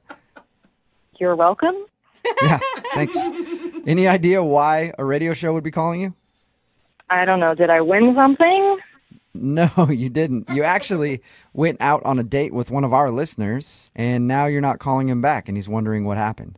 His name is Sam. Right. Right. And Sam told us that you guys spent like a whole weekend together, but now you won't call him back. Well, I don't think I would call it a whole weekend. I mean, it wasn't like we were together every waking moment. That's a good point. Okay. He said you did dinner, you did drinks. Yeah. Doesn't sound like it was a fun time for you. Yeah, well, I mean, it started off all right, but I don't know. Started off all right. That's usually how people like dates recapped. Did you just not enjoy hanging out with him? I mean, I was kind of into him the first night. He was nice. I mean, nice enough for me to try again for dinner. Nice enough. Nice enough. Yeah. You're just showering this dude with compliments. I thought for sure you would have been like head over heels for this guy since you invited him to your son's t-ball game. Because that's a big leap. Yeah. How do you know he went to my kid's game? He told us all about it. Oh, he did? He told you everything? Yeah, he said that you guys went out on a Friday night, had some drinks, then dinner on Saturday, and then your son's baseball game on Sunday. Yeah. And he's confused because he thought you had a wonderful time each of those days. Well, something changed Sunday at the baseball game. Changed? Yeah, I mean, we're at the Little League game, having a nice time, and suddenly he kind of starts, like, talking trash about these little kids' sports skills. He's ripping on the kids. I mean, it's understandable. Little League play is terrible. They're children! Yeah, I know. They're little kids. Yeah. I mean, they're 5 years old. And it's time to step it up and play like an 8-year-old. That's what I say. Whatever. But so he was ripping on the kids the whole time. Yeah, I mean, he's, like, cracking jokes about them kind of loudly, and, like, other parents are starting to kind of give weird glances. And then at one point, he, like, turns to me and says, in all seriousness, he says, looks like your son could use some throwing lessons. What? Don't worry about it. I'll teach him how to not throw like a girl. Oh, there is so much wrong with that statement on so many levels. Was he serious about that, or was it a really bad joke? He seemed totally serious about it to me. Like, I mean, he made a point about it 2 or 3 times. 2 or 3 times? Yes. What was your response? I mean, did you say anything back to him? I mean, my mom would have been like, yeah, you're right, the kid sucks. But, like, did you say, don't talk about my kid that way? No, I didn't say a thing. I mean, I'm not going to honor that with a response. But I was fuming. Okay, understandable. So, Well, yeah. I mean, I don't want some jerk like that around me or my kids. Totally. well, unfortunately, he's kind of around you right now because he's actually on the other line listening to this phone call and wants to talk to you. What? Yep. Sam, you there? Hi, Brenda. Hello? I guess we should probably have a little chat then, shouldn't we? Yeah. First of all, I don't know. I just I don't want know to what say, else there is to say right now, Sam. Except, maybe you'd like to apologize. let's just hang on, let me finish, all right? I just want to say, for the record, I was trying to help, all right? I didn't mean anything malicious. I wasn't trying to be nasty. I'm just calling it like it was. I like sports. I kind of get into sports. I wasn't being vicious or nasty. I mean, I didn't get drunk or throw my beer. You make it sound like I was some sort of Yeti out there in the stands, but I wasn't. Not to my estimation, anyway. And yeah, I was trying to find a way to honestly kind of bond with your kid, and I thought maybe if we could play some baseball. I mean, because I know you've got your son, and your son's your top priority. So if I want to be with you, I have to get along with your son as well. That's a part of who you are. So I was trying to help. I was honestly, I wasn't going to lie to you or sugarcoat anything. I'm just saying it like it was. You're not going to bond with a 5-year-old kid by telling his mother that he sucks. I'm sorry. I know it's just going to sound weird, but I didn't mean that in a bad way. You didn't mean it in a bad I can't way. believe you were actually critiquing a 5-year-old's performance. Like, you should just be happy if they make it to first base instead of third base. Yes. Look, if you start now, you might actually have like a Cal Ripken on your hands, if you could have started early. Oh, my God. Yeah. You would totally be one of those dads when you have kids, won't you? I mean, yeah, maybe. I mean, I don't see any problem with wanting your kids to be the best that they can be. And Brenda, honestly, that's all I want for your son is just, I don't want him to suck as bad as he did that day. Oh, my God. And I mean that with all due respect. With all due respect, that is so rude. Well, if you're going to take it rude, it's going to be rude. You could just, laugh it off. You honestly have no idea about what you're saying, do you? I have every idea what I'm saying. I was offering to help him be better. If you didn't want me to help you, could have just said thanks, but no thanks. You didn't have to ghost me on the phone like this. Oh, I don't even know what to say to that. There's nothing wrong with my son's athletic ability. There's something mentally wrong with you criticizing 5-year-old kids. Yes. Look, again, for the record, it's not that there's anything wrong, quote unquote, with your kid's athletic ability. I just said he could be better. Well, dude, just stop in that case, already. Brenda, would you like to go on a second date with Sam? I know he'd like to see you again. We'll pay for it. Oh, yeah. I'd love to go on a second date with some guy who's going to criticize my son's spelling test. Well, if he's not a good speller, I was a great speller growing up. I could coach him a little bit. See, Brenda, Sam could coach your kid in all the ways of being a man. Best dad ever. He is the worst. Super dad. Are you sure you don't want to go out with him? Yeah, I'm positive on this one, guys. Smart. Very smart. That's extremely disappointing. I guess we did find out that Sam is 0 for 1 in the date department. Just shows Sam that every time he criticizes a 5-year-old's throwing skills, he definitely doesn't get a date. Maybe next time he'll try to not do that. What do you think, Sam? Well, at least he didn't rat me out about the ice cream, so that's nice. Oh, yeah. Sam! Ice cream? What ice cream? Don't worry about it, Brenda. Thanks for your time. Brooke and Jubal in the morning. A text in at 78592 says, I bet Sam throws like a girl. Brooke and Jubal in the morning. Talking about today's second date update. If you missed it, this dude Sam spent an entire weekend hanging out with Brenda. They went to dinner and drinks, and they went to watch her son play a Little League baseball game. Mm-hmm. And Sam was confused why she wouldn't call him back, especially since they spent so much time together. Well, we called Brenda, and she told us that she was upset because at Little League, Sam started making jokes about her kid's sports skills.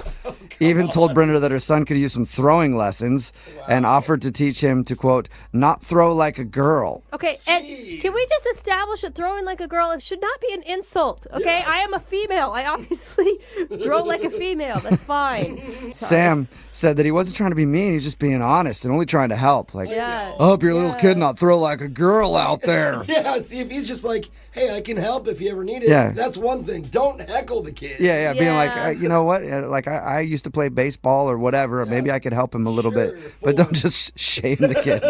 Anyway, Brenda didn't like the criticism, and so she decided not to go out with Sam ever again. And can you imagine if that's what he gives on a first date when it's like 6 months into a relationship? Like, you're actually a failure at life, and your mom